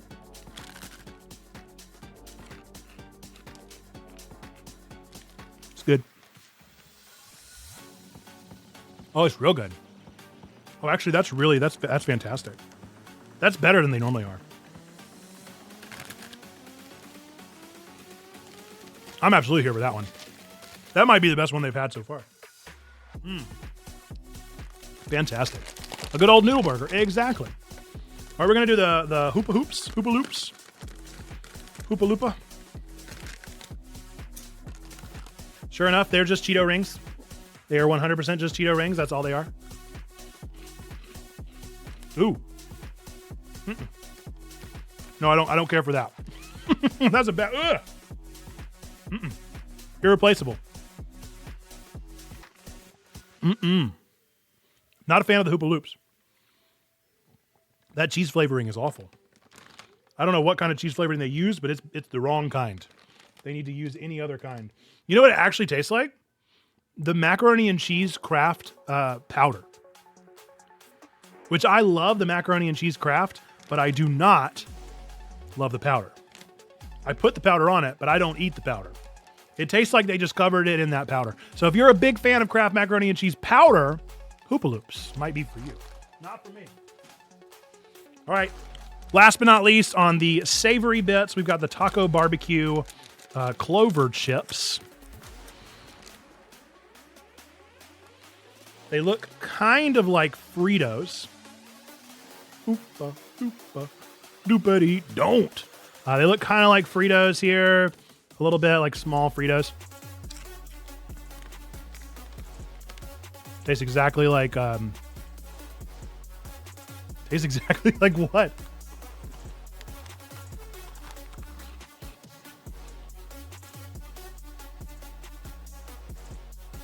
I'm not sure what that tastes like.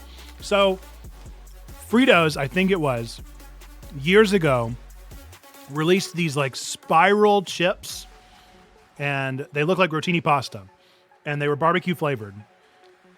That's what that tastes like. 150%. Internet did a weird, oh no. All right, it's time for the sweets. Time for the sweets, so I had to do the amuse-bouche. Amuse-bouche with the irreplaceable taste of lemon tea. We're gonna do our strawberry puka puka fish first. Sure enough, it is a puka puka fish. Let's give it a try. Fantastic. Fantastic. One of the best strawberry flavors around. Normally, the strawberry tastes super cheap. That one tastes pretty high quality. Pretty high quality. All right. Next up, we've got our milk soft candy from Hello Kitty.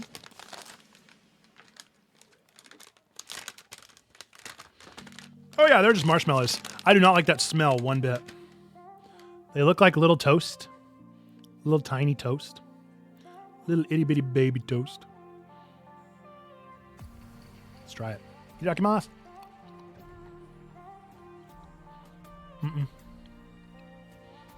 Yeah, it just tastes like a vanilla. Do you want to try some of it? You can try some if you want to. Okay, we got lots of options here, all right? Come on. Okay, we have lots of options if you want to try. The first one is a noodle that you bite into. You want to try it? You sure? It's really good. All right.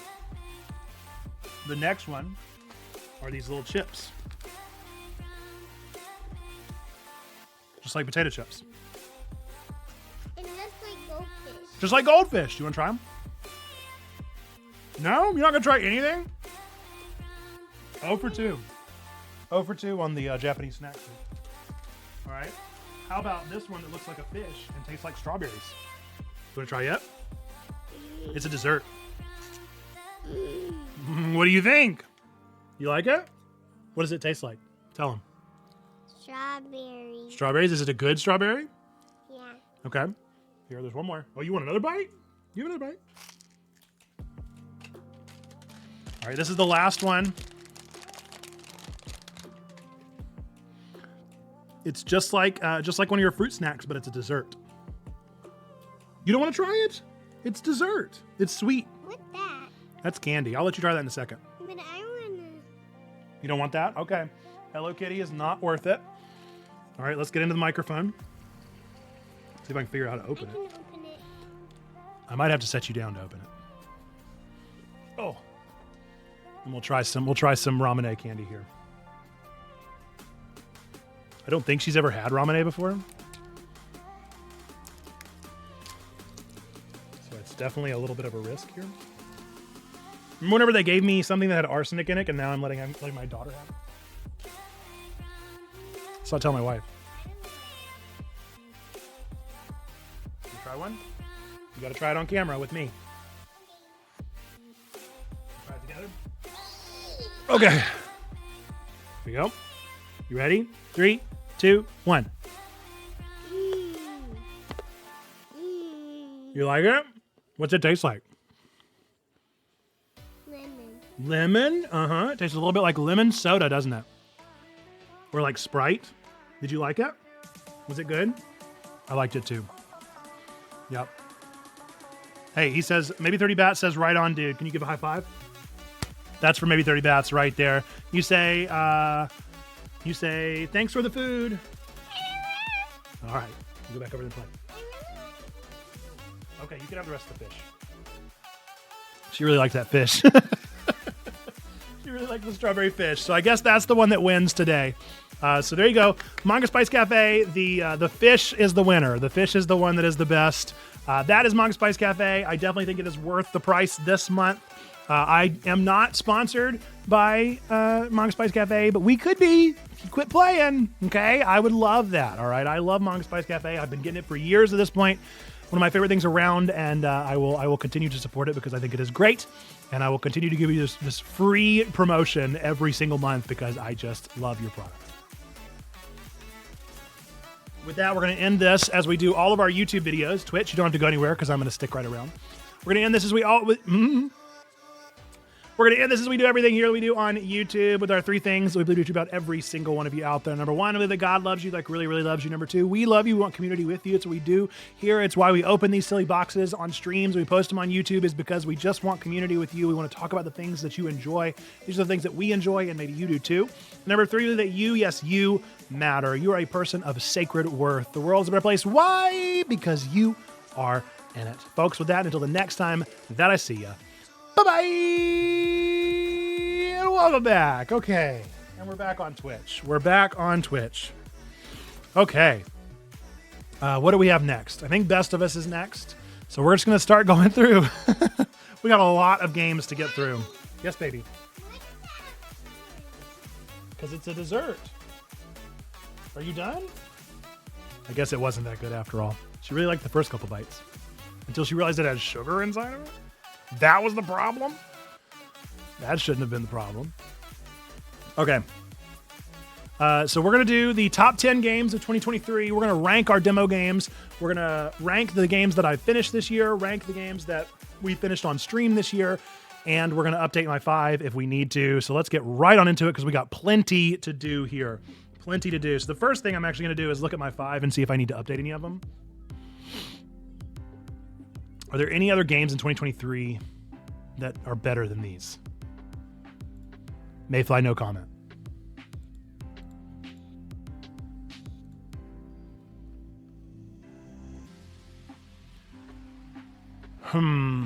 But I know. Ooh. Slay the Princess was real good. Is Slay the Princess better than Raincode? I don't know. It's probably a better story. Oh, that's really tough for me. That's going to be a tough one. When we get to that, that's going to be very difficult. Okay. I think my top 5 remain.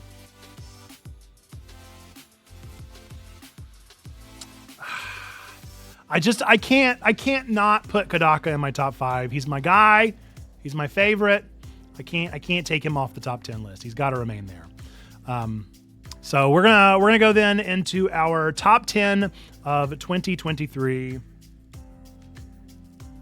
Make a new list.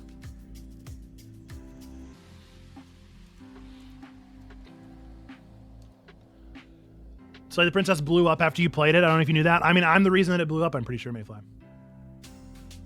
Top 10 games I've played in 2023. It has to be games that I've played. That's the rule. This time we're not doing so far. We're doing the actual list. So we're going to rank it. It's going to be included in our top 10 lists. And we're going to save changes right there just so that I don't lose everything. And now we got to come up with our top 10 games. So the easy ones are already going to be Tears of the Kingdom, Baldur's Gate. Oh, Baldur's Gate's in the top 10, no problem. Wonder.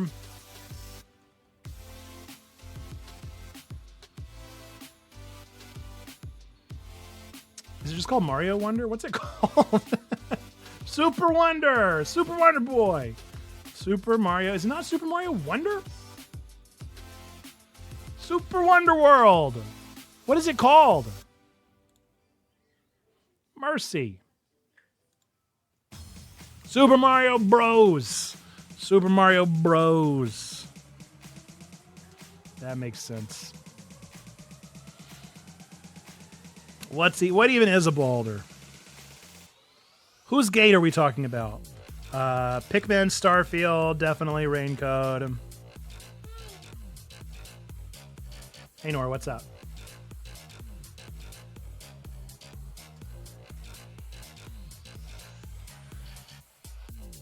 Slay the Princess has got to be in there. I wish Harvest Moon. I wish. Yes, baby. No more of that. Just one more. I thought you got one. I thought that was what you were chewing on.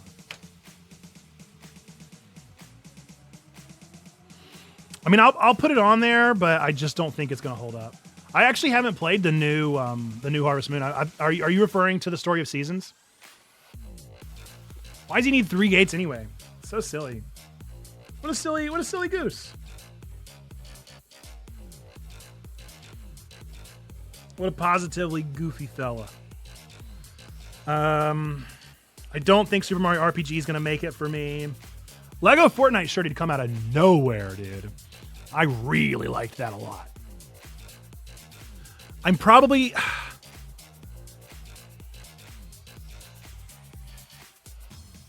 I'm going to put it on there. I'm not sure I want to put a DLC on here. Just not sure I want to put a DLC.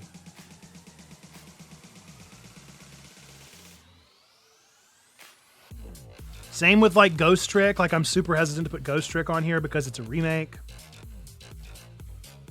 It wasn't even a remaster, you know? Cassette Beast was pretty good. Paranormacite, Dredge. Oh my goodness, what are we going to do?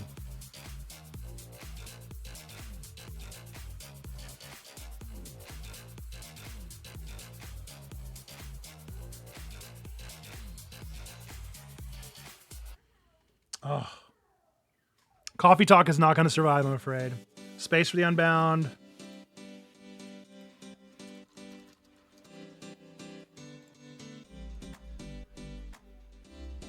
Chia.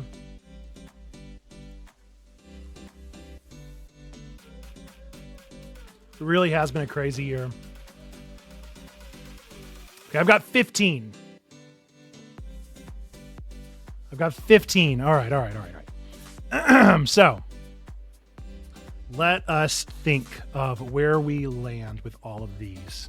This is going to be really tough. The top 10 games. The top 10 games of this year. What can I put to the bottom? I have any that I know will stay on the bottom. Engage is definitely going to be on the bottom. I love A Wonderful Life so much, but it was just the same game. It really was. They didn't pick up the pace. They didn't really add in anything new. It hurts. It hurts to do that. Paranormal Sight as well.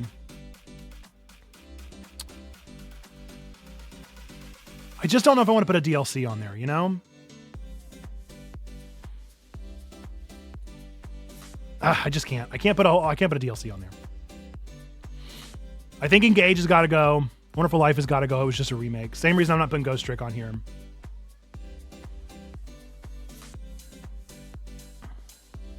All right. Tears of the Kingdom is my easy winner. If we were going to say whether Baldur's Gate or Super Mario Wonder were better, I would say Baldur's Gate was probably better than Wonder, which is silly because I don't have Baldur's Gate in my top 5.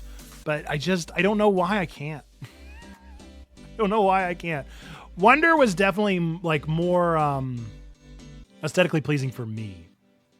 That was really my problem with Baldur's Gate, is that it was a really good story and incredible gameplay and like length to it and attentiveness and design, but I didn't like care for the looks of it that much.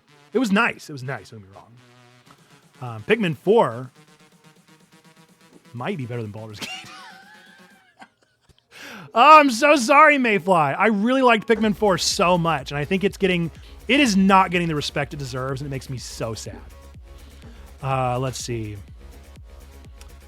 Now, Starfield, I can adequately say, was not better than Baldur's Gate. I liked the story more, but it was not better. Raincode, it's just Kadaka. It's Kadaka! I can't not put Kadaka there. But I tell you what, Slay the Princess really came in out of nowhere with a better story.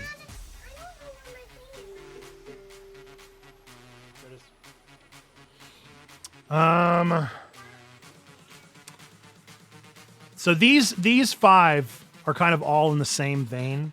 I'm going to say Space for the Unbound deserves more credit. Honestly, Chia and Dave the Diver are kind of birds of a feather. In a weird way. I don't think Paranormal Sight's going to hold up. Fantastic visual novel. If you're a visual novel fan, if you like horror visual novels especially, Paranormal Sight was a delight to play. Super enjoyed it. It was all on the phone, which is a really nice way to play a game. If you haven't played Paranormal Sight, recommend it, but I'm sorry. So we really just need one more to go, and then it's just organization. So which one, really between these last 3, deserves to go?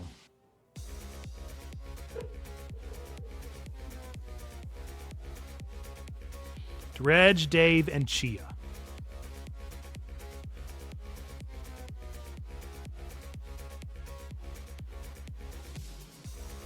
I think it's got to be Chia. I think it's got to be Chia because Chia kind of Ubisofted at the end and just became a collectathon. All right. We've got our list of 10 here. Now we just got to rank them. So Zelda unequivocally is going to be my number 1. Pikmin is a very strong number 2. I haven't exactly settled on that. Baldur's Gate may very well be number 3. Wonder, maybe. Starfield versus Wonder. I really like Starfield's story. You press down on the mushroom and it makes a little sound. Raincode versus Wonder is really tough.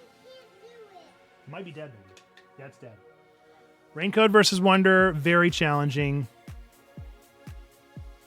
For me, I think Raincode's got to go above, but that's a tough one. Slay the Princess versus Super Mario. I'm going to say Slay the Princess is definitely not quite as good as Mario. Mario innovated upon itself in a wonderful way, delivered a totally unique experience from any other Mario game that I've played personally, and was my Super Mario World. So it goes up that high for sure. I didn't know SF Story was non-trivial. Which one are you talking about? Oh, I love Starfield Story. I thought it went to some really wonderful places, and super enjoyed the level of like mysticism that they delved into. We have a nerdy sermon on it. You got to check out the nerdy sermon because I talk more in detail about what I think it did for religion was really cool, and I liked the story that they told and the way they built lore into it. Great story. Slay the Princess versus Space for the Unbound. I'm afraid Slay the Princess was just more innovative than Space for the Unbound at the end of the day. Dredge versus Space for the Unbound. Space for the Unbound is unequivocally a better story. Dave the Diver versus Dredge is really tough. I think Dredge did exactly what it did and needed to do and knew its limits. We need more short games in our lives, and Dave the Diver, frankly, is just too long. This might be our list here, folks. Let's look at it. Let's look at it and see what we think. Is Zelda Tears of the Kingdom better than Pikmin 4? It is. Is Pikmin 4 better than Baldur's Gate 3? It is. Is Baldur's Gate 3 better than Starfield? It is. Is Starfield better than Raincode?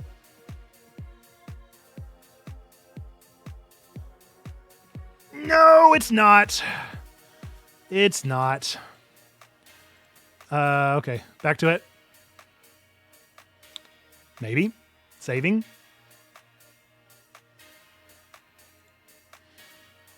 Okay. Is Zelda better than Pikmin? It is. Is Pikmin better than Baldur's Gate? Yes. Is Baldur's Gate better than Raincode? Yes. Is Raincode better than Starfield? Yes. Is Starfield better than Wonder? It is. Is Wonder better than Slay the Princess? Yes. Is Slay the Princess better than Space for the Unbound? Unfortunately so. I love you, Space for the Unbound. I want more for you. I wish you'd had a better year. I wish you hadn't had so much competition. I hope that you continue making games. I want to see more games from Indonesia. I want to see more indie devs making games like this. Is Space for the Unbound better than Dredge? It is. Is Dredge better than Dave the Diver? It is. That's my top 10 games. These are my top 10 games of 2023. Let's see how this stacks up against what I thought 2023 was going to be. Oh, no. Hey, what a nice website.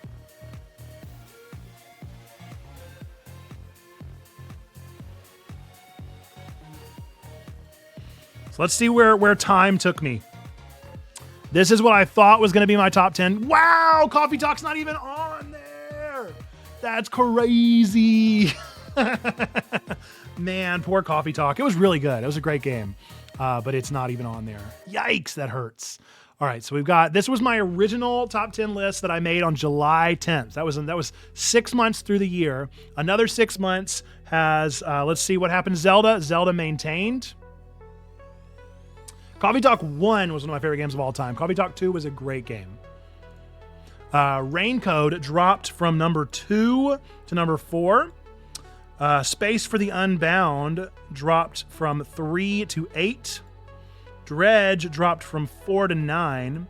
Coffee Talk dropped off the list entirely. Story of Seasons dropped off the list entirely, and that one hurt. Effie Engage dropped off entirely. Paranormasight dropped entirely. Chia dropped entirely. Apparently, I did include DLC in my initial run, which dropped. So wound up being 1, 2, 3, 4, 5, 6 new games added between the list. That's pretty wild. That is pretty wild. I'm also excited for D&D Coffee Talk. Thank you for your lurk, Donnie. Appreciate that. So there you go. So let me know. Make a backlogged account if you haven't already, and get into the games. Let me know what are your top 10 games of the year. At the very least, let me know what's your top 3. What are your top 3 games of 2023? I'm going to make a video of this as well. Be sure to drop down in the comment section down below on YouTube. Let me know, what are your top 3 games of 2023? How do they compare to mine? Where do they add up, stack up? Mayfly, you could just do Baldur's Gate 10 times. Baldur's Gate 10 times within just like a little peek in of another game here and there. Very cool, very fun stuff. I'm proud of this list. What a great year for indies. Can we say that? We got 1, 2, 3, arguably 4 indies on here. I would consider Raincode an indie personally. So we've definitely got 4 indies on here, with 5th that, depending on your views of Nexon, that's half of my list is debatably an indie list. So that's exceptional. That's a great year for video games, a great year for indies. And there are still games on my list from this year that I have not gotten to play. So we're going to say, as of December 21st, 2023, we're going to call it right there. So that is our list. Let me know where you disagree, where you agree, what your thoughts are, what your games end up being, and where you fall on that spectrum. But that's super exciting. What a great time. What a great year we've had in video games, indeed. With that, we've got a lot of ranking to do. So we're going to get right on into ranking our games. The first one is I want to rank all the games that I've played this year. The second one is I want to re-rank all of the games we've played on stream, or beaten on stream. And then another one is the demos that we've played. And that is what we're going to do. So these are going to be the next 3 lists that we're going to work on. This is going to be a lot of games and a lot of things to look at and a lot of revisions to make. But we're going to get through it together. We're going to do it. We're going to manage. We're going to have fun. We're going to engage. Hopefully I've added all the games in here already. So this is my list of games that I personally have rolled credits on this year and where they fall on my personal list. What's going to be funny is where these don't line up. That's what's going to be ridiculous, is where don't these actually line up with my top 10 list. Okay, so the ones that look like they haven't been organized is probably Catherine full body all the way down. So we're going to start with Catherine. Catherine was exceptional. One of my favorite games that I played this year. We're going to put it at the top and then see where it falls. Catherine full body. Ooh, buddy. Ooh, buddy. So I'll tell you what I'm processing is it better than Baldur's Gate or better than Ghost Trick? I'm going to say better than Baldur's Gate. That's really tough. That's really tough. It's unquestionably better than Baldur's Gate, so I'm trying to figure out where it lies in Ghost Trick. I enjoyed Catherine so much. I enjoyed the aesthetic. It oozed aesthetic, dude. It was made so lovingly. It was crafted. I love Atlas's world building. They're so good. The world ends with you, whatever the second one was. I can't even remember the name of it. That's embarrassing. It's gonna land pretty low. I'm gonna say below Trials and Tribulations. Rakuen was exceptional. Such a good game this year. Probably not better than Raincode. Probably not better than Pentiment. Better than Starfield? Better than Starfield. What's next? Mirage can stay right where it is. I hate Assassin's Creed so much, you guys. I'm so mean to that game. I'm so unreasonably mean to Mirage. I don't need to be as mean as I am to Assassin's Creed games. I just think they're just not for me. They're not for me, and that's not fair. That's not fair of me to give them as much heat as I do. The sequel's great, especially if you loved Tui the first, then you're going to absolutely adore the second one. I thought the original Tui was a great game, and then the sequel was like, all right, I see what they did, and they kept going with that lore, and they kept going crazy with it. Yeah, you should play it. Great game. Super Mario Brothers Wonder. Just remember also that I've played some amazing games this year. So there is that. Oh, there's no way I can put it about Case of the Golden Idol. Can I? Honestly, they're kind of the same.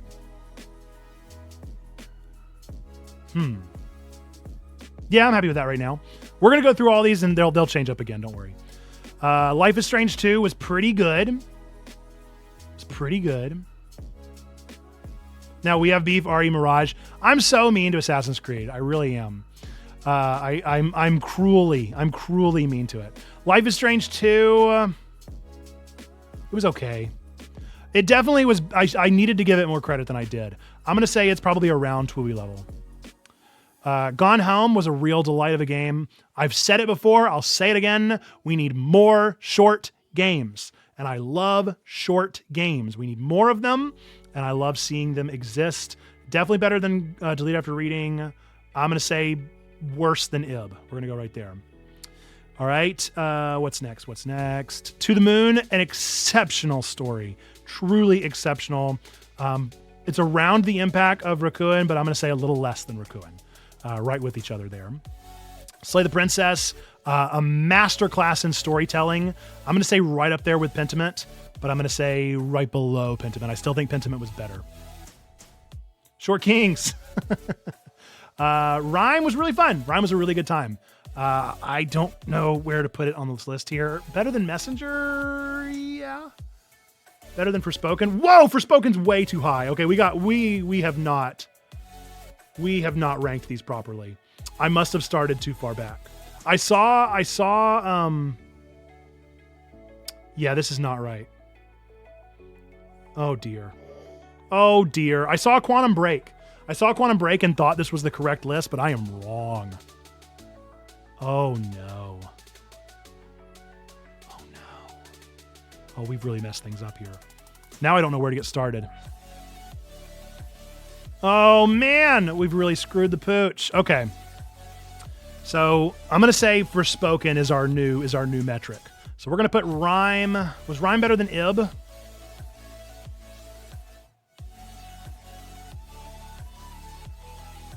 Yes. Okay. The Messenger was a really good game. It was probably better than Rhyme. Better than Gitaru Man. Not quite as good as Engage for me personally. So that means we need to replace Twooey. I was wondering why Twooey was so low. I was like, I didn't dislike it that much. Twooey was not quite as good as Paranormal Sight.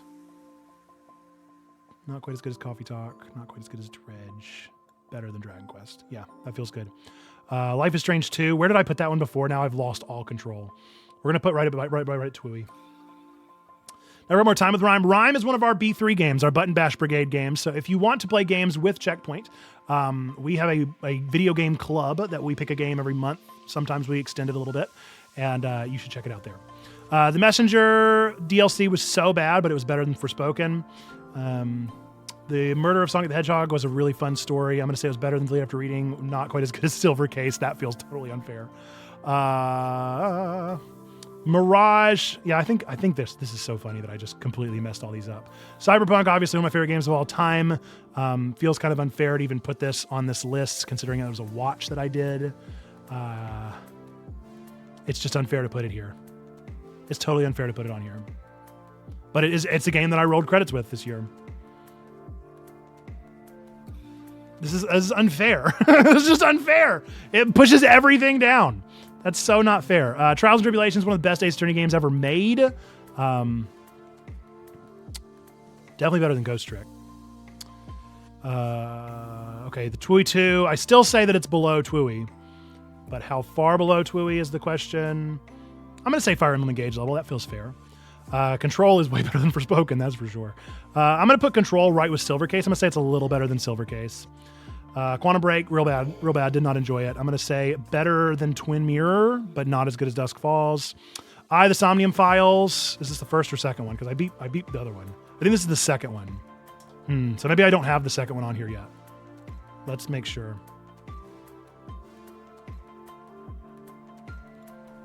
Because I played both Somniums.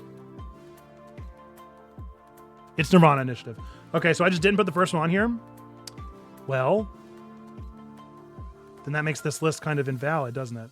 Maybe I didn't put games that I've played twice on here, and I should take Cyberpunk off. But then that would also take off Trials and Tribulations.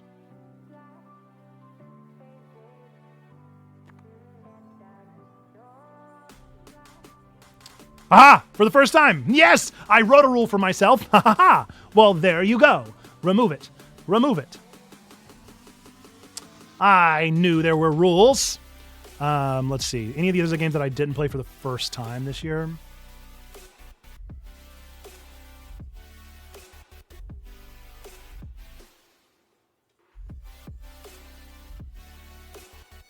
Now we've got it. Now we're right. All right. The Somnium Files 2 was about as good as Silver Case.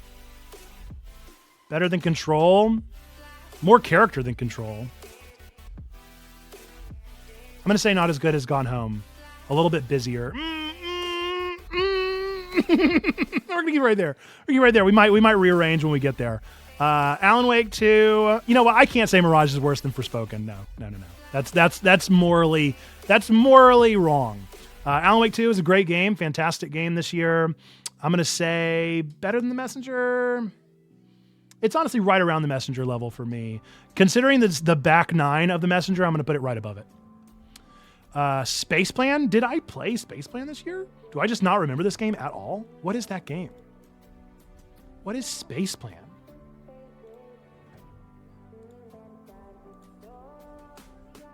Oh, I remember Space Plan. Oh, okay. Yeah, that's a mobile game. It was a super good one, too. I just didn't remember the name of it. Space Plan's fantastic. It feels wrong to put it above too much. I'm going to say it's right around Delete After Reading level.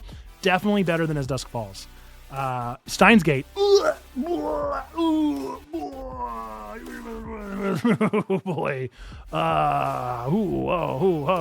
Yeah, right there. That feels good. The Exit 8 was really fun. I mean, it was so short. I'm gonna put it right there, right below Space Plan. Sea of Stars. Whoa! Here we go. It's right there, neck and neck with Baldur's Gate for me. So I'm gonna keep it right there, and we'll do the blah blah blah blah blah blah blah blah blah blah blah, and we'll see. Steins Gate took so long. It took so long to get interesting. But then once it did, it was so good. Toem was really fun. Oh, bye-bye camera. We'll give it a break. Toem was right around there. I'm going to say better than Delete After Reading. Professor Layton, that may be recency bias, though. Professor Layton versus Phoenix Wright. Oh, boy, that was a rough game. I'm going to say worse than Quantum Break, but I do love Phoenix Wright so much. Professor Layton is good, but I love Phoenix Wright. Okay, we're going to give a quick save, and then we're going to give our usual run through. But I'm going to wait for the camera to get a rest. So how's everybody doing? How are we feeling? Let's go through the chat. Let's go through the chat to let camera rest because I do also want to put this on YouTube. Let's go all the way back up to see what you guys think about me and my feelings and my thoughts. Lots of beef. Smokehouse. Blame Nate for the beef. Wizen says RE Mirage. Loved Mirage. Favorite series and got me into gaming. And that's why I definitely respect Assassin's Creed. I just don't like Assassin's Creed at all. I cannot get into them. Yeah, I can. That's a tough one, isn't it? Twyla says, yes, Short Kings. Ib. Loved Ib. That's where the exit meme channel photo is coming from. Yes, we played it on stream, I think last week or 2 weeks ago. Something like that. And it was really fun. Very good time. Recommended to us by B Surfer. And I really enjoyed the exit 8. It was a goofy, fun time.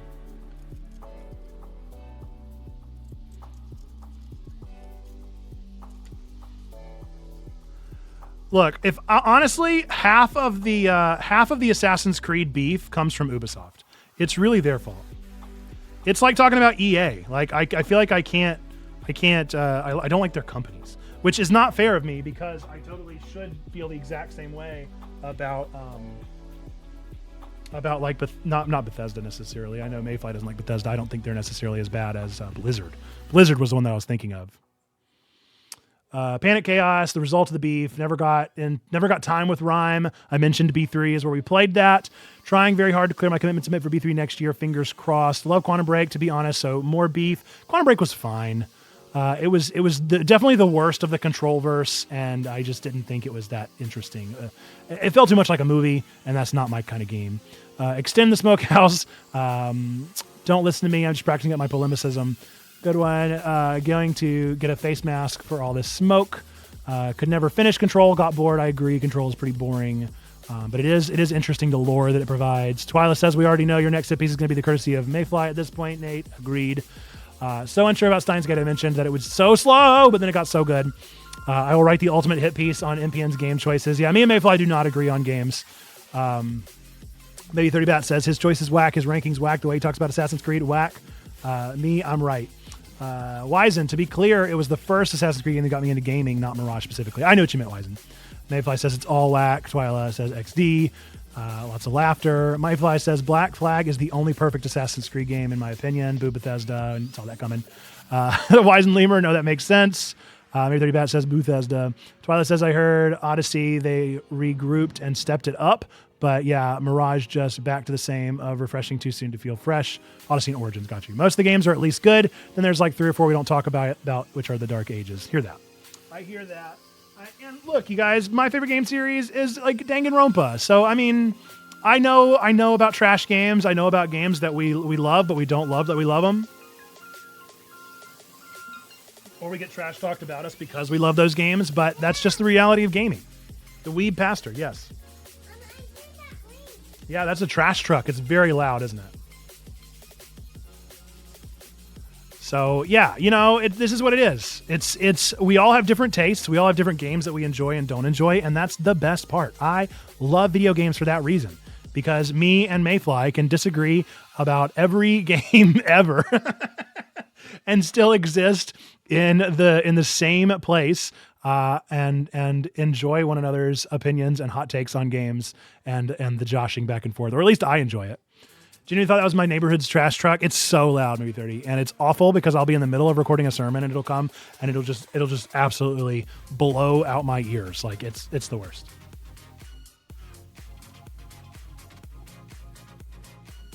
Okay.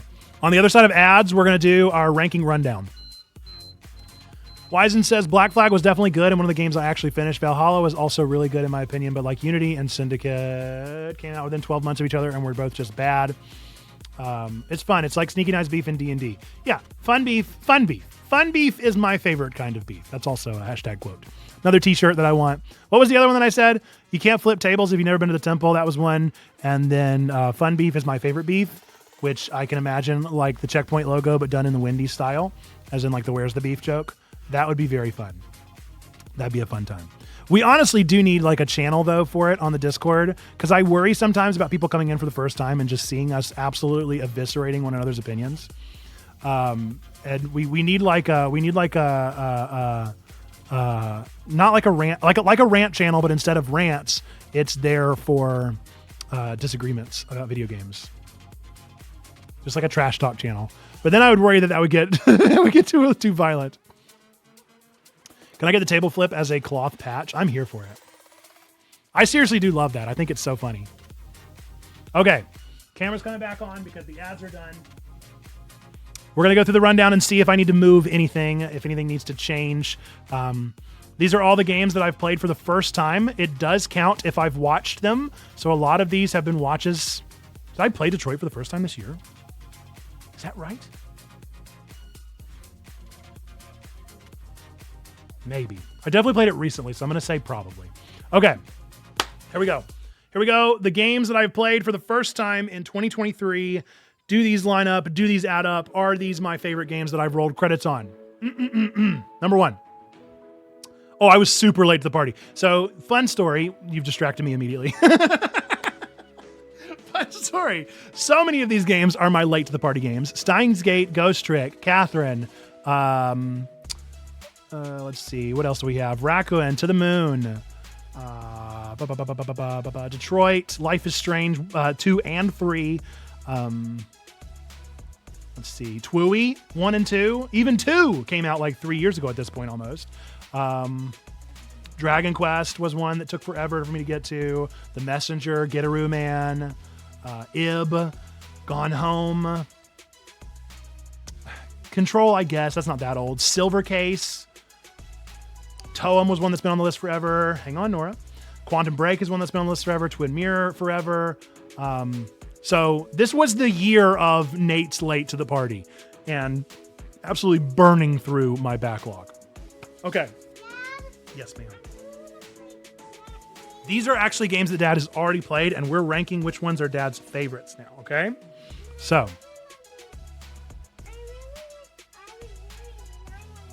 Yes, I would, you know what? I would love to play Pikmin with you sometime. Will you play that with me sometime? Okay. All right. Sometime soon. Twilight says, I always play games late to the party foremost, but I wasn't until I fell in with a group of gamers again. Then I started to join the Zeitgeist talk with Tears of the Kingdom. Yes. That's called Ghost Trick. All right, Dad's about to do something, okay? You just listen or go color or go glue your pieces onto the Christmas tree, okay? Nora. Okay. Good morning. What's up, Cats Meow? We're about to ruin everyone's day. We're going to ruin everyone's day with my ranking all of the games that I've played this year, all the games that I have finished this year. So we've done all of them, and we're going to see if they still line up.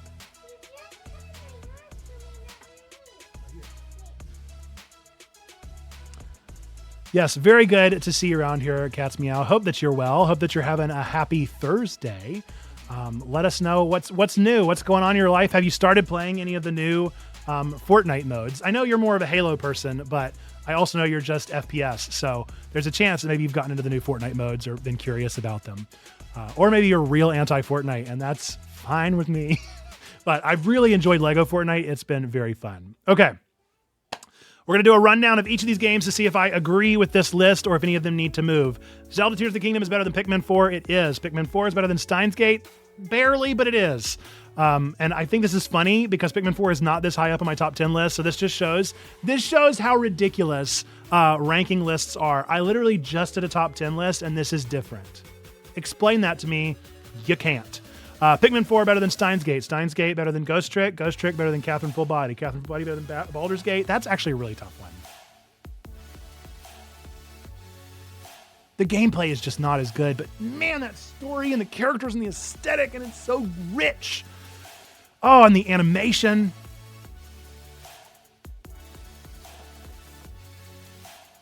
I'm going to put them below.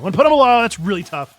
Ghost Trick better than Baldur's Gate. I think it is. It's just such a good story and gameplay, and everything about it is crafted perfectly, and it's a good short story. Baldur's Gate better than Sea of Stars. Those are really tough for me as well. They're honestly tied for 5th if I could do that. Sea of Stars better than Catherine Full Body. Yes. Catherine Full Body better than Ace Attorney Chronicles. Definitely. Ace Attorney Chronicles better than Rain Code. Nope. Rain Code better than Ace Attorney Chronicles. Again. Chicky Time Tree. I finished all these games. I rolled credits on every single one. I know. We'll move on to the next graph, and we'll cut those out with glue later, okay? Is Ace Attorney better than Pentiment? No. Pentiment better than Ace Attorney? Yes. Ace Attorney better than Slay the Princess?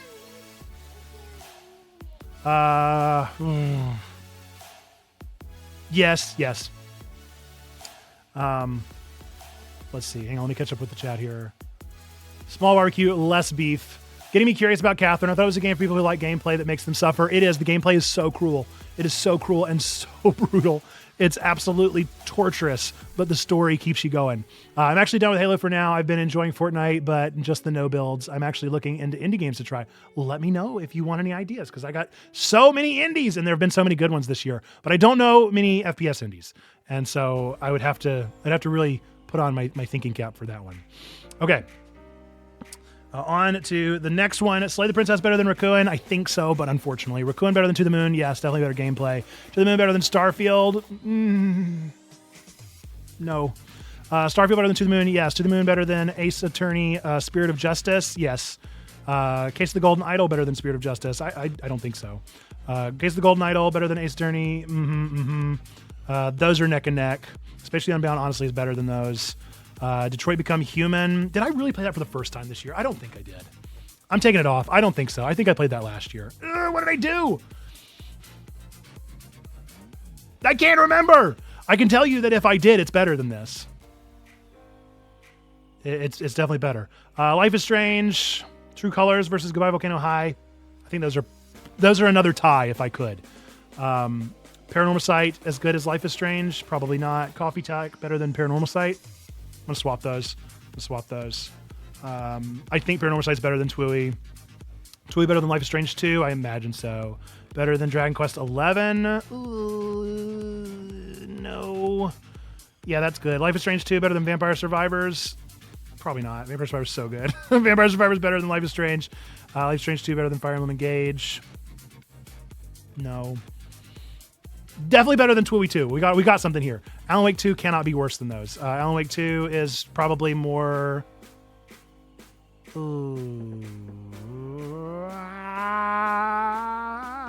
right there. Just throw 2 out of the bottom. Life is Strange 2, I really enjoyed it. I thought I had put Life is Strange 2 on the backlog for so long, and then I finally played it and loved it. I loved it so much more than I thought I would. I couldn't get past the second episode. I could not get past the second episode. And so I finally got there.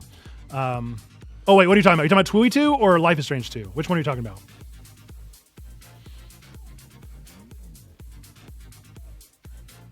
I'm so confused. Oh, Life is Strange 2? Life is Strange 2, why is it... Wait, what? Because that's where it is. I don't understand the question anymore. That's where it is. Okay, Twooey 2... better than The Messenger? They're very different. I think they are anyway. Okay, let's see. The Messenger versus Twooey 2. I'm going to say better.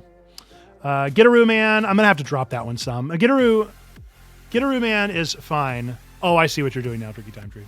Gitaroo Man is good, but I don't know if it's quite this good. It's very inspired. But I put it here. Fine. Is Gitaroo Man better than I, the Somnium Files, Nirvana Initiative? I think's not. I think's not. Gitaroo Man better than Rhyme? Yeah. Rhyme better than Ib? I'm back and forth. Ib better than Gone Home? Yeah. Gone Home better than Pokemon White? I did not care for White. It was okay. White better than Control? Definitely. Control better than Silver Case? Yeah, but barely. Those are another one that's like basically tied. I think you put the dots for the numbers. So you'd put 1 dot on the top, 2 dots down below that, 3 below that. Okay? That's right. You're so good at counting.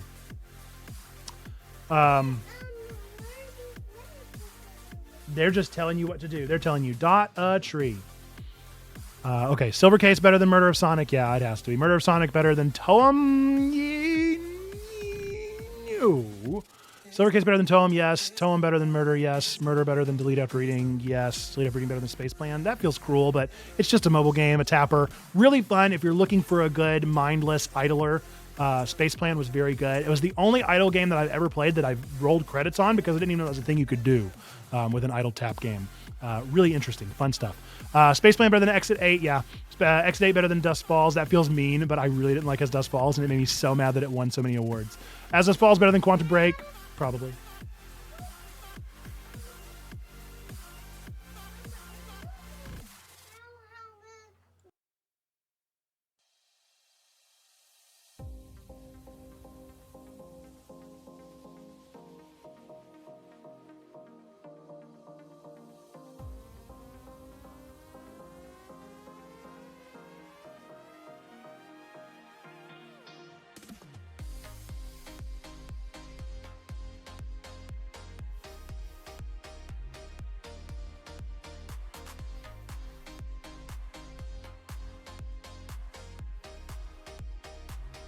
Okay, after that, we have Dust Falls better than Quantum Break. That was where I was. I think so. Quantum Break better than Professor Layton. That feels mean as well, but sure. Professor Layton better than Twin Mirror. Anything could be better than Twin Mirror. Twin Mirror better than the Wolf Game. Yeah, Wolf Game better than Messenger. You know what? I'm gonna give all you Assassin's Creed fans a little bump up here. I'm gonna put Mirage up above Twin Mirror as well, and then Wolf Game, Messenger, DLC, Forspoken. And actually, I'm going to take... I don't think I did DLC on here. So I'm actually going to take that DLC off. So that's where we wind up landing with this one. I didn't do any other DLC, right? No, I did not do any other DLC. Okay, so there we go. There is my list of all of the games that I have personally rolled credits on this year, ranked for your viewing pleasure. These are the games that I thought were the best. Even the worst game on here is that one. But really, from As Dust Falls up, I don't think we have anything that's rated below a 3. And so we really have some pretty exceptional ratings here. I can actually look. Let's see if I agreed with my own ratings. So we got 5s, 5s, 5s, 5. That's the first 4. Wow! What are the odds? Look at me. Ha! Nice. I know my own brain somewhat. We got the 4s there. 4s, 4s, 4s, 4s, 4s, 4s. Then start the 3s. That's actually kind of blowing my mind. How did I do that? I know my brain. I did them in order without knowing that I was doing them in order. That's exceptional. Can I get some chats in the clap for my own brain? Because I'm pretty proud of myself right now. I thought for sure that I was going to disagree with my own star ranking, but I'll be doggone if I didn't do it perfectly. Good stuff. So there we go. These are the games. This is how I rated them this year. Let me know what your order for these games might be, how you might feel about them. Hang on a second. Did it? I sorted them. Man, never mind. Take those chats away. I have trash brain over here, and I had no idea what I was even saying. Rats. Then I wonder. I disagree with some of your rankings. You're allowed to disagree, but let me know what your rankings might be. What are your top 3 games that you've actually finished this year? How many games have you finished this year? Because this is my biggest list that I have ever played. 52 games, as well as DLCs and some games that I've played for a second time. I've played so many games this year. It is seriously insane. I'll show you my list here. Look at the number of games that I've played this year. 202 games. That's insane. That's so insane. That's so many games in 1 year. I'm absolutely baffled by the fact that I was able to finish that many games. Okay. Next thing we got to do is we're going to go through our Checkpoint Church list of games that we've beaten right here. Okay, so these are all the games we've actually beaten on stream here. We have 38. And we these are going to be for multiple years. So it's a little bit tricky. Let's see if I can figure out where I left off here. Probably Frog Fractions, if I had to guess. We've only beaten 3 games since the last time we did this. Slay the Princess was really stinking good. Ooh, honestly, that's kind of a good little spot right there. No, it's better than Life is Strange though. Yeah, I think right there probably makes sense. All right, Raccoon. Probably not as good as Death's Door. Probably not as good as Before Your Eyes. Better than Greed? Probably not. Better than Short Hike? Definitely. Yeah, I like that right there. And then Goodbye Volcano High. It's right there around Off level. I'm going to say it was better than Off. Okay. That was an easy one. I guess let's go through again just to make sure that it's still true for me. We can always change things up if we need to. Undertale better than Life is Strange? Easily. Life is Strange better than Omori? Honestly, that's kind of changing. That mood is changing a little bit. I really enjoyed Omori. Life is Strange better than Omori? I think so for now. Omori better than Inscription? Unfortunately, I do think that, but I love Inscription so much. I can't wait for Daniel Mullen's next game. Inscription better than One Shot? Sure. One Shot better than Ghost Trick? Yes. Ghost Trick better than Slay the Princess? Yes. Slay the Princess better than Case of Golden Idol? Yes. Golden Idol better than Space of the Unbound? I think so for now. Case of Golden Idol better than Star Fox 64? Yeah. Star Fox 64 better than Life is Strange? True. True Colors versus Pokemon Snap. Better than Death's Door. Better than Before Your Eyes. Better than Greed. Better than Raccoon. Better than Short Hike. Better than Neon White. Better than Unpacking. Better than Beacon Pines. Better than Dredge. Better than Goodbye Volcano High. Better than Off. Better than Ib. Better than White. Better than Delete After Reading. Better than Endling. Better than Last Call. Better than Hindsight. Better than Stray. Better than Stanley Parable. Better than Turnip Boy. Better than Cooking Companions. Better than Simulacra. Better than A Memoir Blue. Better than No Longer Home. Better than Islets. Better than Frog Fractions. That's where we land. I like it. All right, last but not least, our final of our Bestivus rankings is we got to go through these demos. We've played a lot of demos this year, and I honestly don't remember where we left off. We can try and see if we can figure it out, but I doubt we'll be able to because I couldn't even tell you the last time I did this. So let's just get right on into it. The best demo games that I've played this year. The very best ones that I've played this year. Venba's got to go up there. The site is called Backlogged, and then you take the E out. Venba's definitely going to go up there. American Arcadia's got to go up there.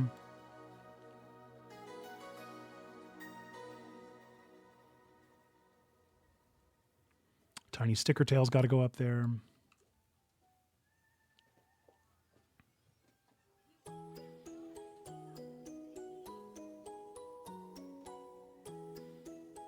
Word Factory. The Sea of Stars demo actually wasn't very good. I gotta be real. It was okay. It was not the best demo I've ever played. Okay. So those are probably gonna be the tops. I've got to play American Arcadia and Stray God in full, both short and so good. They're on my list. They are on my list. It's very databasey. I think I used it before I swapped to rawg.io for something I can edit better on mobile. I wish Backlogged had a mobile version. I started on Backlogged. I've been on Backlogged. I'm a patron of Backlogged, and I'm proud of it. So I've stuck with them even through everybody going to GG, and it makes me so sad because none of my friends are on here, and I want them to play games with me, but whatever. I guess I like my organization better than I like my friends. Okay, let's see. So which ones were? Oh, Death and Taxes was real fun. We can put that one up pretty high. Stray Gods was pretty good. It's gonna be hard to rank these, honestly. Which ones were the worst ones? The worst ones of the year. That was a really bad one. That was a really bad one.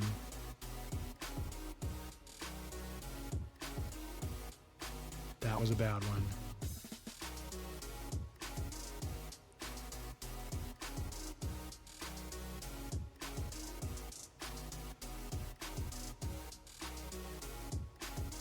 That was a pretty bad one.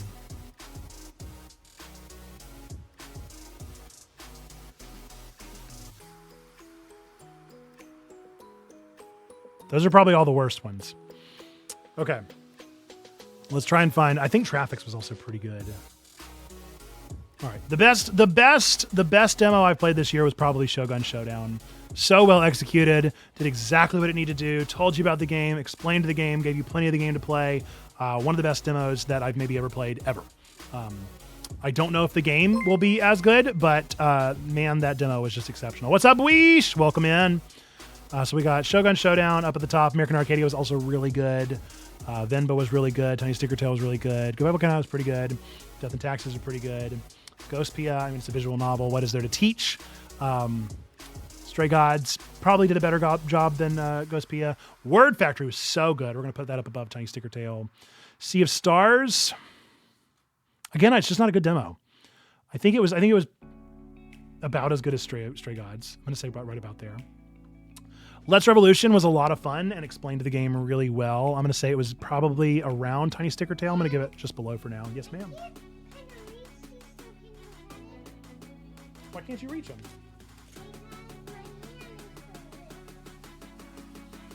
What's up, boys? Thank you for that sub. Appreciate that, my friend.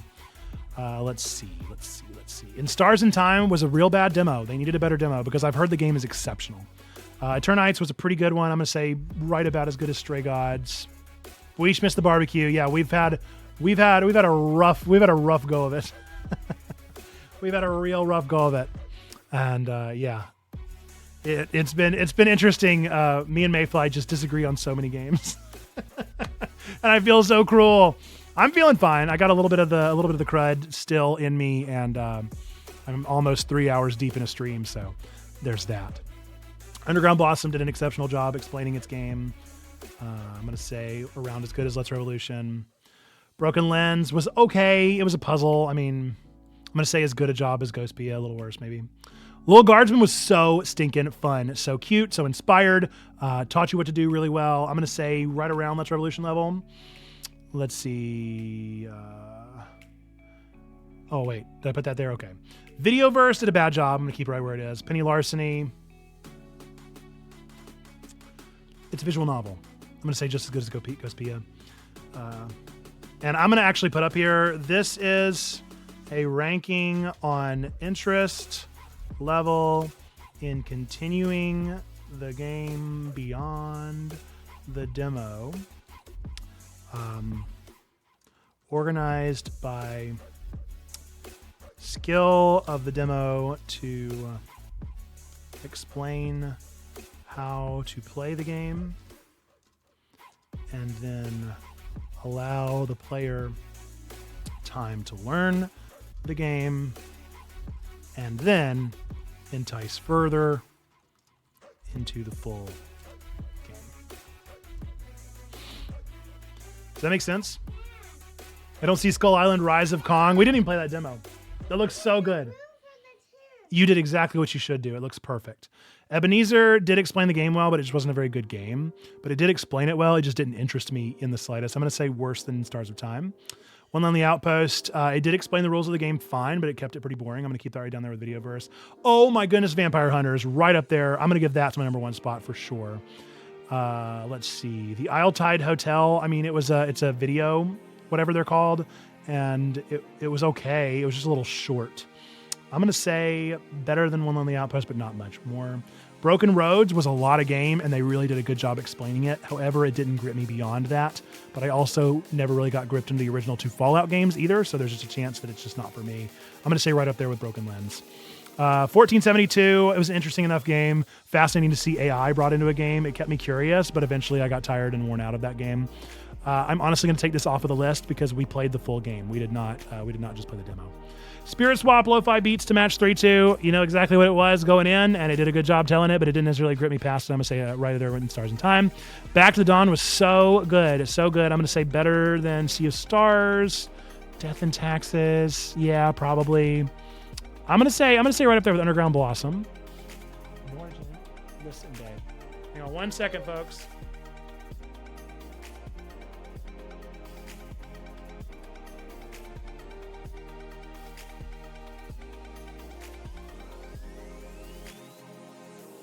All right, and we are back. Let's see what is next. Avoid Hope was super interesting. Another one that did a good job telling you the story, got you into it. I'm going to say better than Ebenezer, better than Void Hope, better than Stars in Time, better than all of these. Probably right over there. Below the Stone, I was super into. I'm going to say it did a better job than Sea of Stars, better job than Death and Taxes. Not quite as good a job as Goodbye We're Gonna High. Didn't drag me to play beyond the actual game. Athenian Rhapsody tried way too hard. It's the definition of a try hard game. I'm going to say it's better than Spirit Swap, but not much. Leica, holy smokes, so good. I'm going to say right up there with American Arcadia. I'm going to say probably better than Venba. All right, next up is Llama Clicker. I mean, I kept playing it, so I couldn't stop playing it. I'm going to say it's one of the few that I actually kept playing. I'm going to put it right up there with Word Factory. I can't believe Llama Clicker is that high up on this list. What a ridiculous list. Gift was a good enough time. I'm going to put it right above Broken Lens. Taka Taka was interesting enough. Right there, Spirit Swap. Corpo Nation, I was super curious and wanted more. I'm going to put it right there with Ghost Pia. Actually, right below Ghost Pia, because I probably will go back and play Ghost Pia. I'm not quite sure I'll play Corpo Nation. Cursor Blade was exactly what it needed to be, what it says on the tin. I'm going to put it up there with Death and Taxes. I'm going to put it right above Death and Taxes.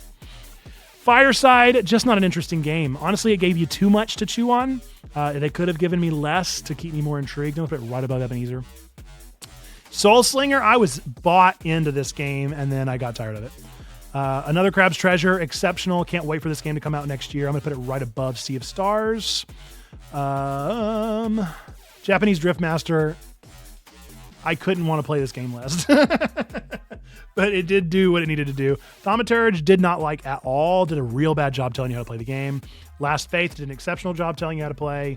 I'm going to say above Gift. Twinkle Twinkle Little Star did not do a good job. I'm going to say better, right around One Lonely Outpost. Detective Dotson, I mean, I did get stuck, so that's not a good sign. I'm going to put it right there with Taka Taka. Just in Crime, holy smokes, did exactly what it needed to do. Got me intrigued. Not quite as much as Back to the Dawn, but super into it.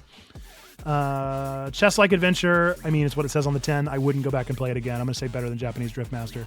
Pesticide Not Required, a really good game. Really good game, really bought into it, wanted more. I'm going to say better than Sea of Stars. Nixie was fun enough. Better than One on the Outpost. Better than Isle Tide. Better than Videoverse. Better than Ebenezer. Better than that. Right around Detective Dot Snow. I'm right there. Yellow Taxi Goes Vroom. It was fine. Better than Fireside. As I Began to Dream, I was super... my heart was warmed with this one. I wanted more. I'm going to say better than Soul Slinger, but worse than In Stars in Time.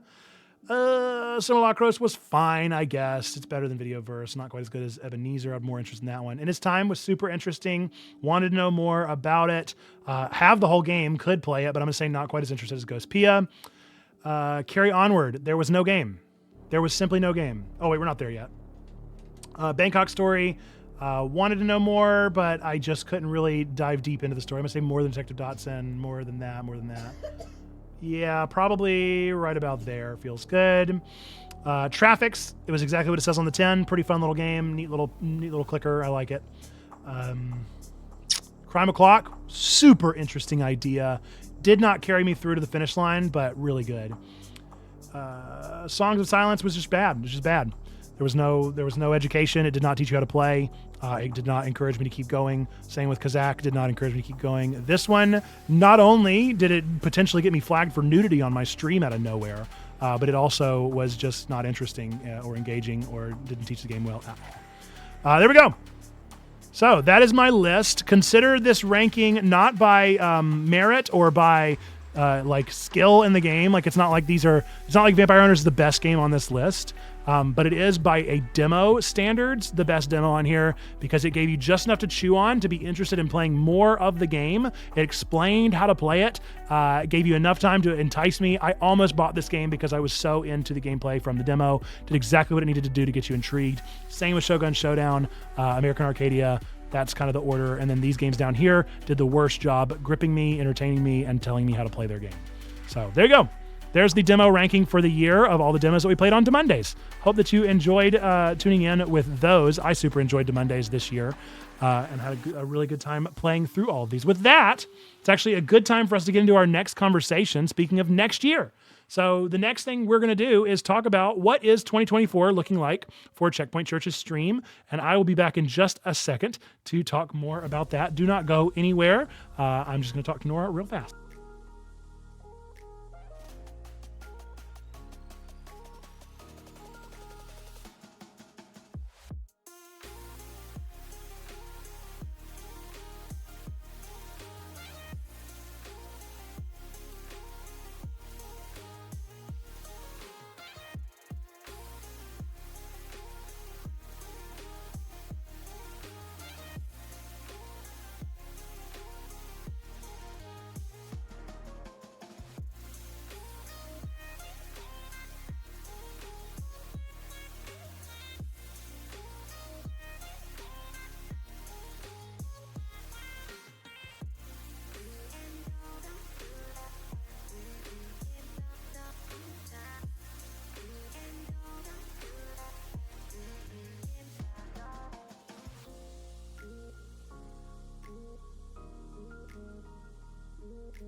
Okay, I am back until the end of stream, hopefully, assuming Nora does not have other plans.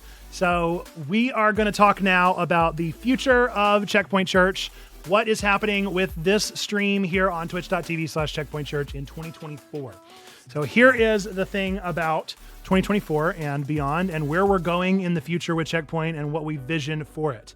And that is that we are a real life church plant. We are really doing ministry in this space, and we are really innovating constantly, changing up what we do, figuring things out as we go forward. As I mentioned several times throughout this stream, earlier, whenever we were talking about our little hit piece that we had written on us, the purpose of Twitch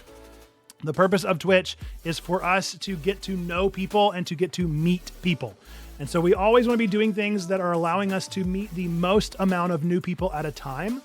We want to reach as many unique viewers as possible. That's the metric and the analytic that we use in our quarterly reports to make sure that we're doing an adequate job of achieving our goals for this ministry and for this space.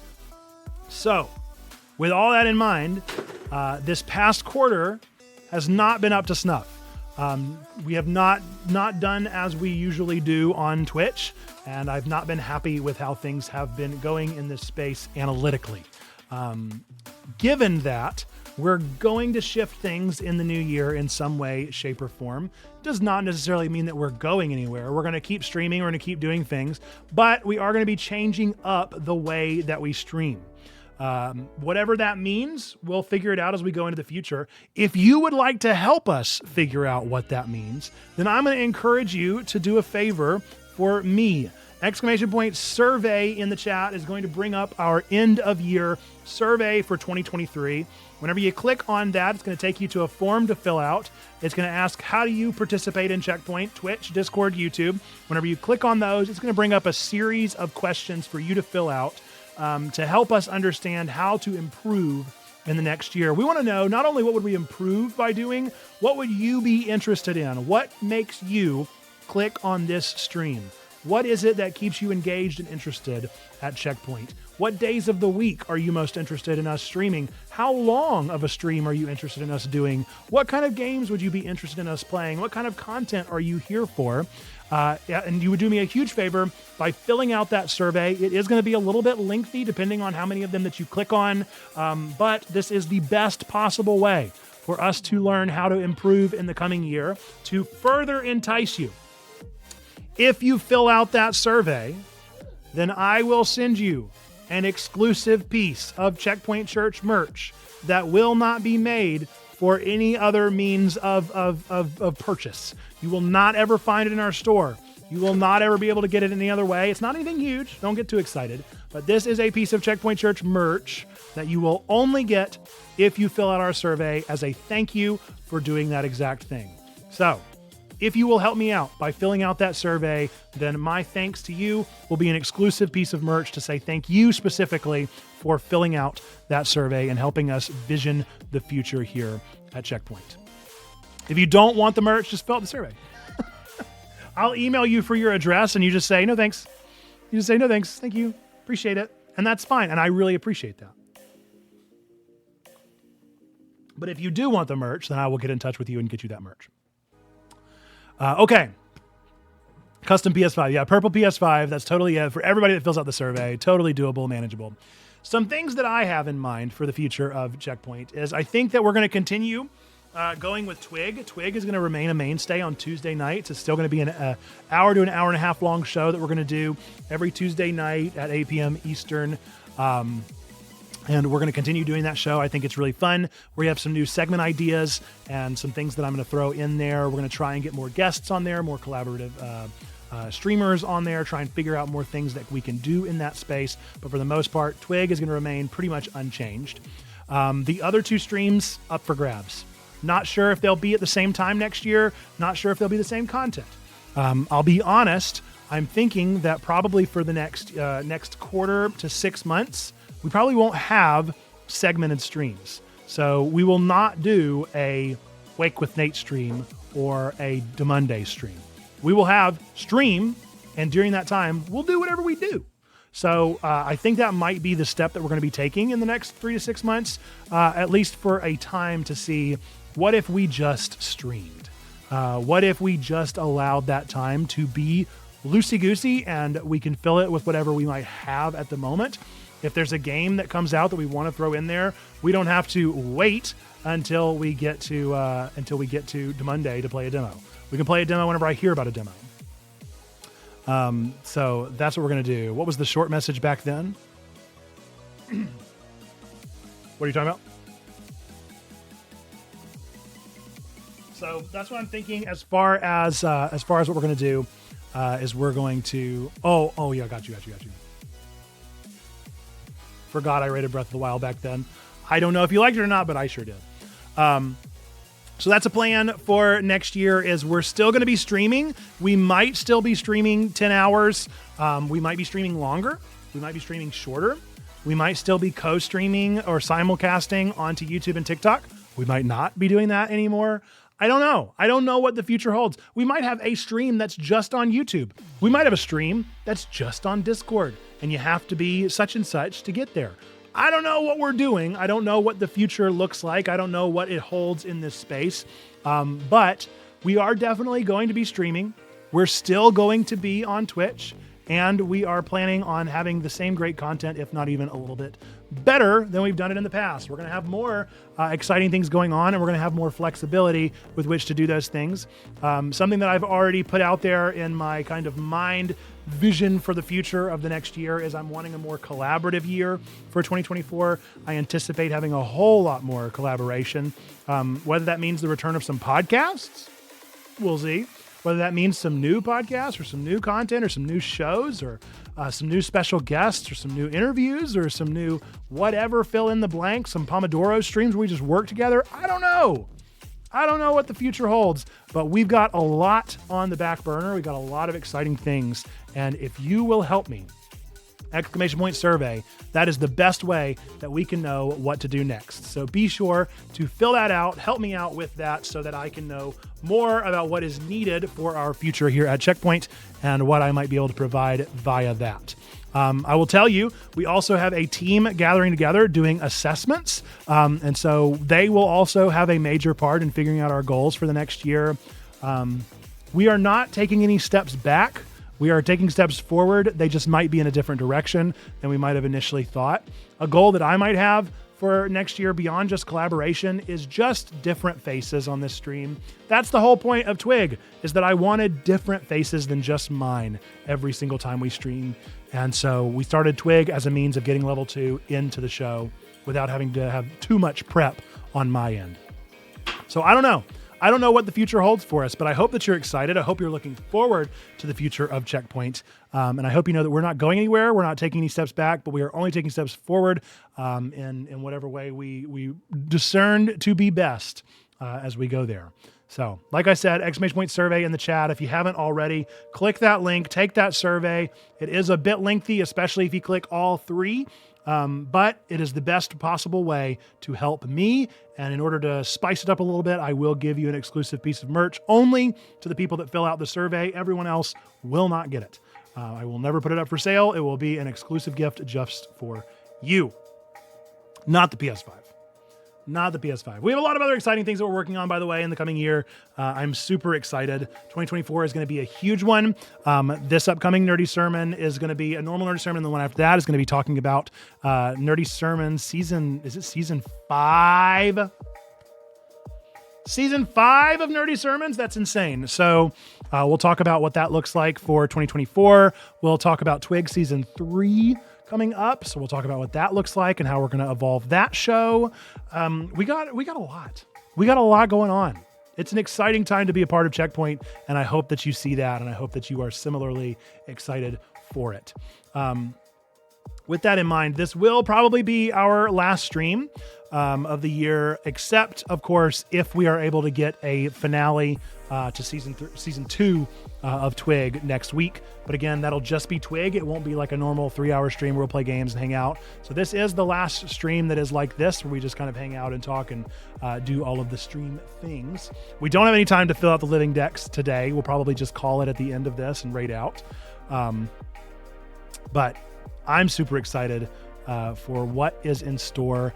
I think that as we kind of look forward into 2024, what might be kind of fun and something that I'm thinking about doing is coming up with a couple of games that I really want to play next year on stream. What would be kind of fun to play on stream next year? So I'm going to see what is already potentially coming out next year. That would be fun on stream. That's the hard part, is what would be fun on stream. See, like, I think Hades 2 is fun. I don't know if that'd be a fun game to watch me stream or not, or if it would just be maddening.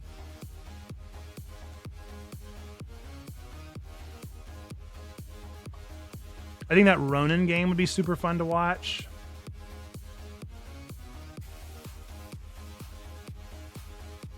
I'll probably end up playing The Rise of the Golden Idol. We'll see if I actually play it on stream or not. That's up for grabs.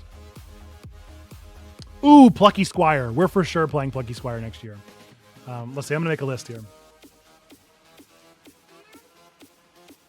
Plucky Squire, 100%. What other games are almost definites? I would love to play the Brothers game with somebody if there was a level 2 member that wanted to play a game with me all the way through. We'll see when we get there. You know what? Just to will it into existence, we're going to put it out there. Brothers. Zenless Zone Zero, I think, would be a fun game for us to play for a while. We've never really done an MMO.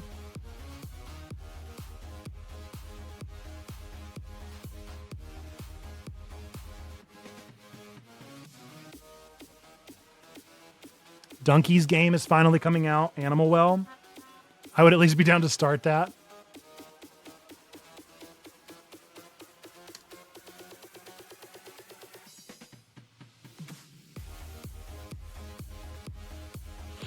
I'm gonna sneeze.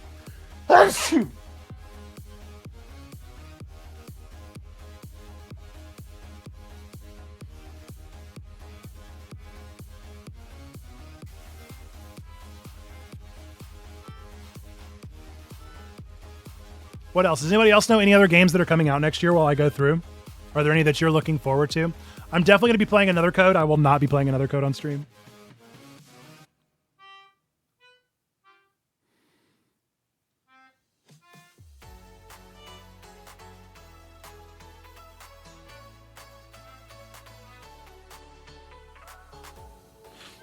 The new Turnip Boy. That's an easy one to play on stream.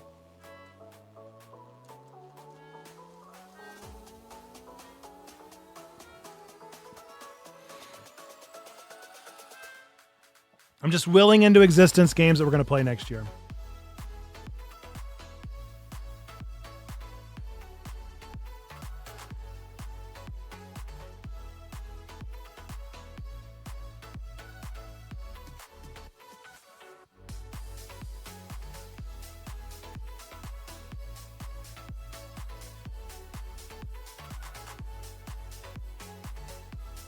You know, I've never played Braid. Braid is getting a an anniversary. Maybe it'd be fun to play that for the first time. That's a legendary indie. Legendary indie that I've never played. Backlogged average ratings are actually not bad for what the games are actually worth. I use them. I don't necessarily use them to tell me like whether I'll play a game or not, but it does help me to either get hyped or to like walk into it with a pretty honest, like, how hyped should I be about this game? I don't know if that makes sense.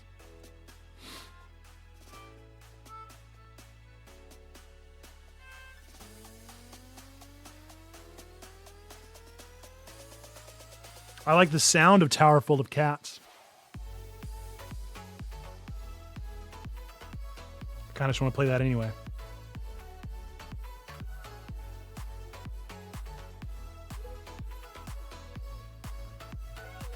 I think Eastward is getting either a second game or a DLC. We never finished that game. I super enjoyed it, what we played of it though.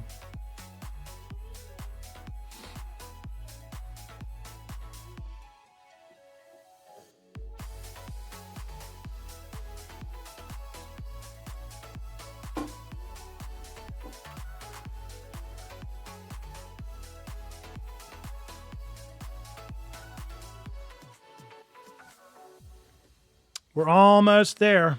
We're on page 13 out of 23.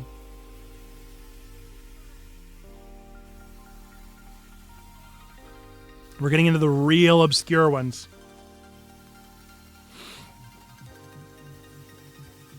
Although, funnily enough, a lot of these we've played the demo of.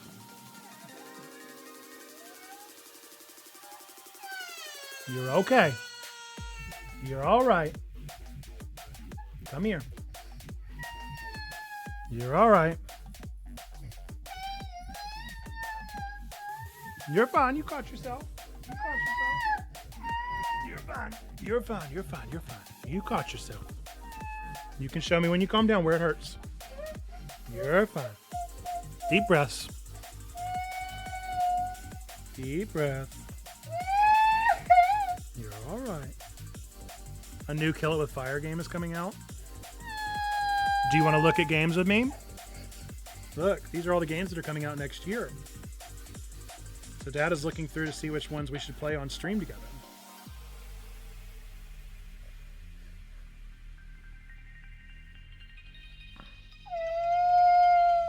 I know. I know. It's never fun to fall. But the falling is the scary part. You caught yourself just fine, so it's just falling that's scary. Just falling that's scary.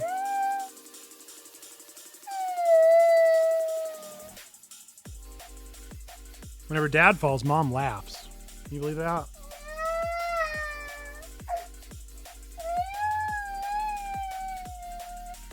Oh, no, it's not very nice. Although, to be fair, I do the same thing. So I shouldn't throw her under the bus. I fall sometimes too when Mom laughs because I think sometimes it's funny. Because you don't know what to do. You laugh to keep from crying. You know what that means, Nora? Yeah. That's one of those random idioms. Sometimes true, sometimes not. All right, I think we got a pretty good list here. We got a list of 6 games. Sometimes I cough laugh for just an odd reason. No reason at all. There's 6 games right there that I think we'll play on stream and that I would be totally down to play on stream. So there you go. We've already got a great year lined up. We got so many new games coming out. Doke V is coming out next year. It's happening, Buish. Believe it. It's coming out. It's real. This time it's really happening. For sure.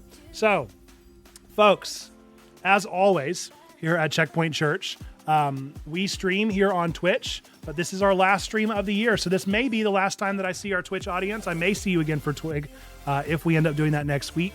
But just in case I don't, I hope you have a wonderful rest of 2023. Thank you for making this year what it has been. It's been wonderful so far.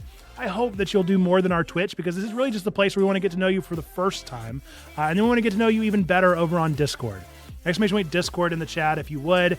And that is where we get to know people beyond just a conversation on Twitch, but instead really get to know who you are. What do you like? What kind of games do you like? What kind of manga do you read? Do you watch anime? What kind of anime are you into? What kind of stuff do you have going on in your life? We want to know. Can we pray for you? Can we walk alongside you in a faith journey if you have one? If you don't, then can we just talk to you and get to know you and love on you a little bit and at least send good vibes? That's what our space is for, and that's what we do here. And then number 3, we should check it out on YouTube. We post nerdy sermons every single week over there to dive into discipleship and to get to know what the scriptures are and how they relate to the anime, the video games, and the movies that we watch anyway. So with that, we're going to find somebody to raid out to before we reach the end of our stream. I hope you've had a fun time today. We've talked about a lot of different things. My voice is shot, and I got to find somebody to raid out to even still. So let's see who is out there live right now.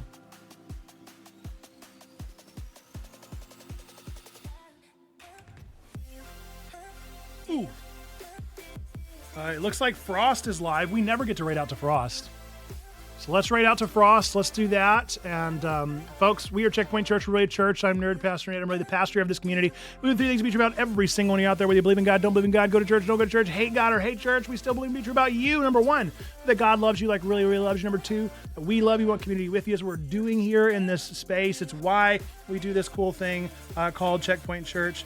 And then number 3, really that you, yes, you matter. You are a person of sacred worth. The world's a better place. Why? Because you are in it. Folks, have a very Merry Christmas. Have a wonderful New Year. If I don't see you on our Discord before the next time that I see you on stream, we're going to raid out to Frostbite 4. If you have never raided out with us before, the way that we do it is we spam You Matters in the chat. That's our raid message because we want to let people know first and foremost, before we do any self-promo or any of that exciting stuff, we want them to know that they matter. And so that's what we do. So if you're a subscriber, you got that cool animated one. If you're a follower, you've got the static one. If you would spam those in Frost's chat and just let him know that we absolutely do believe that God loves his community, that we love his community, and that all of them matter. With that, and until the next time that I see you, folks, be well. Like I said, hope to see you over on the Discord, hope to see you on the YouTube channel, and maybe on Twitch next year. Until next time, bye-bye!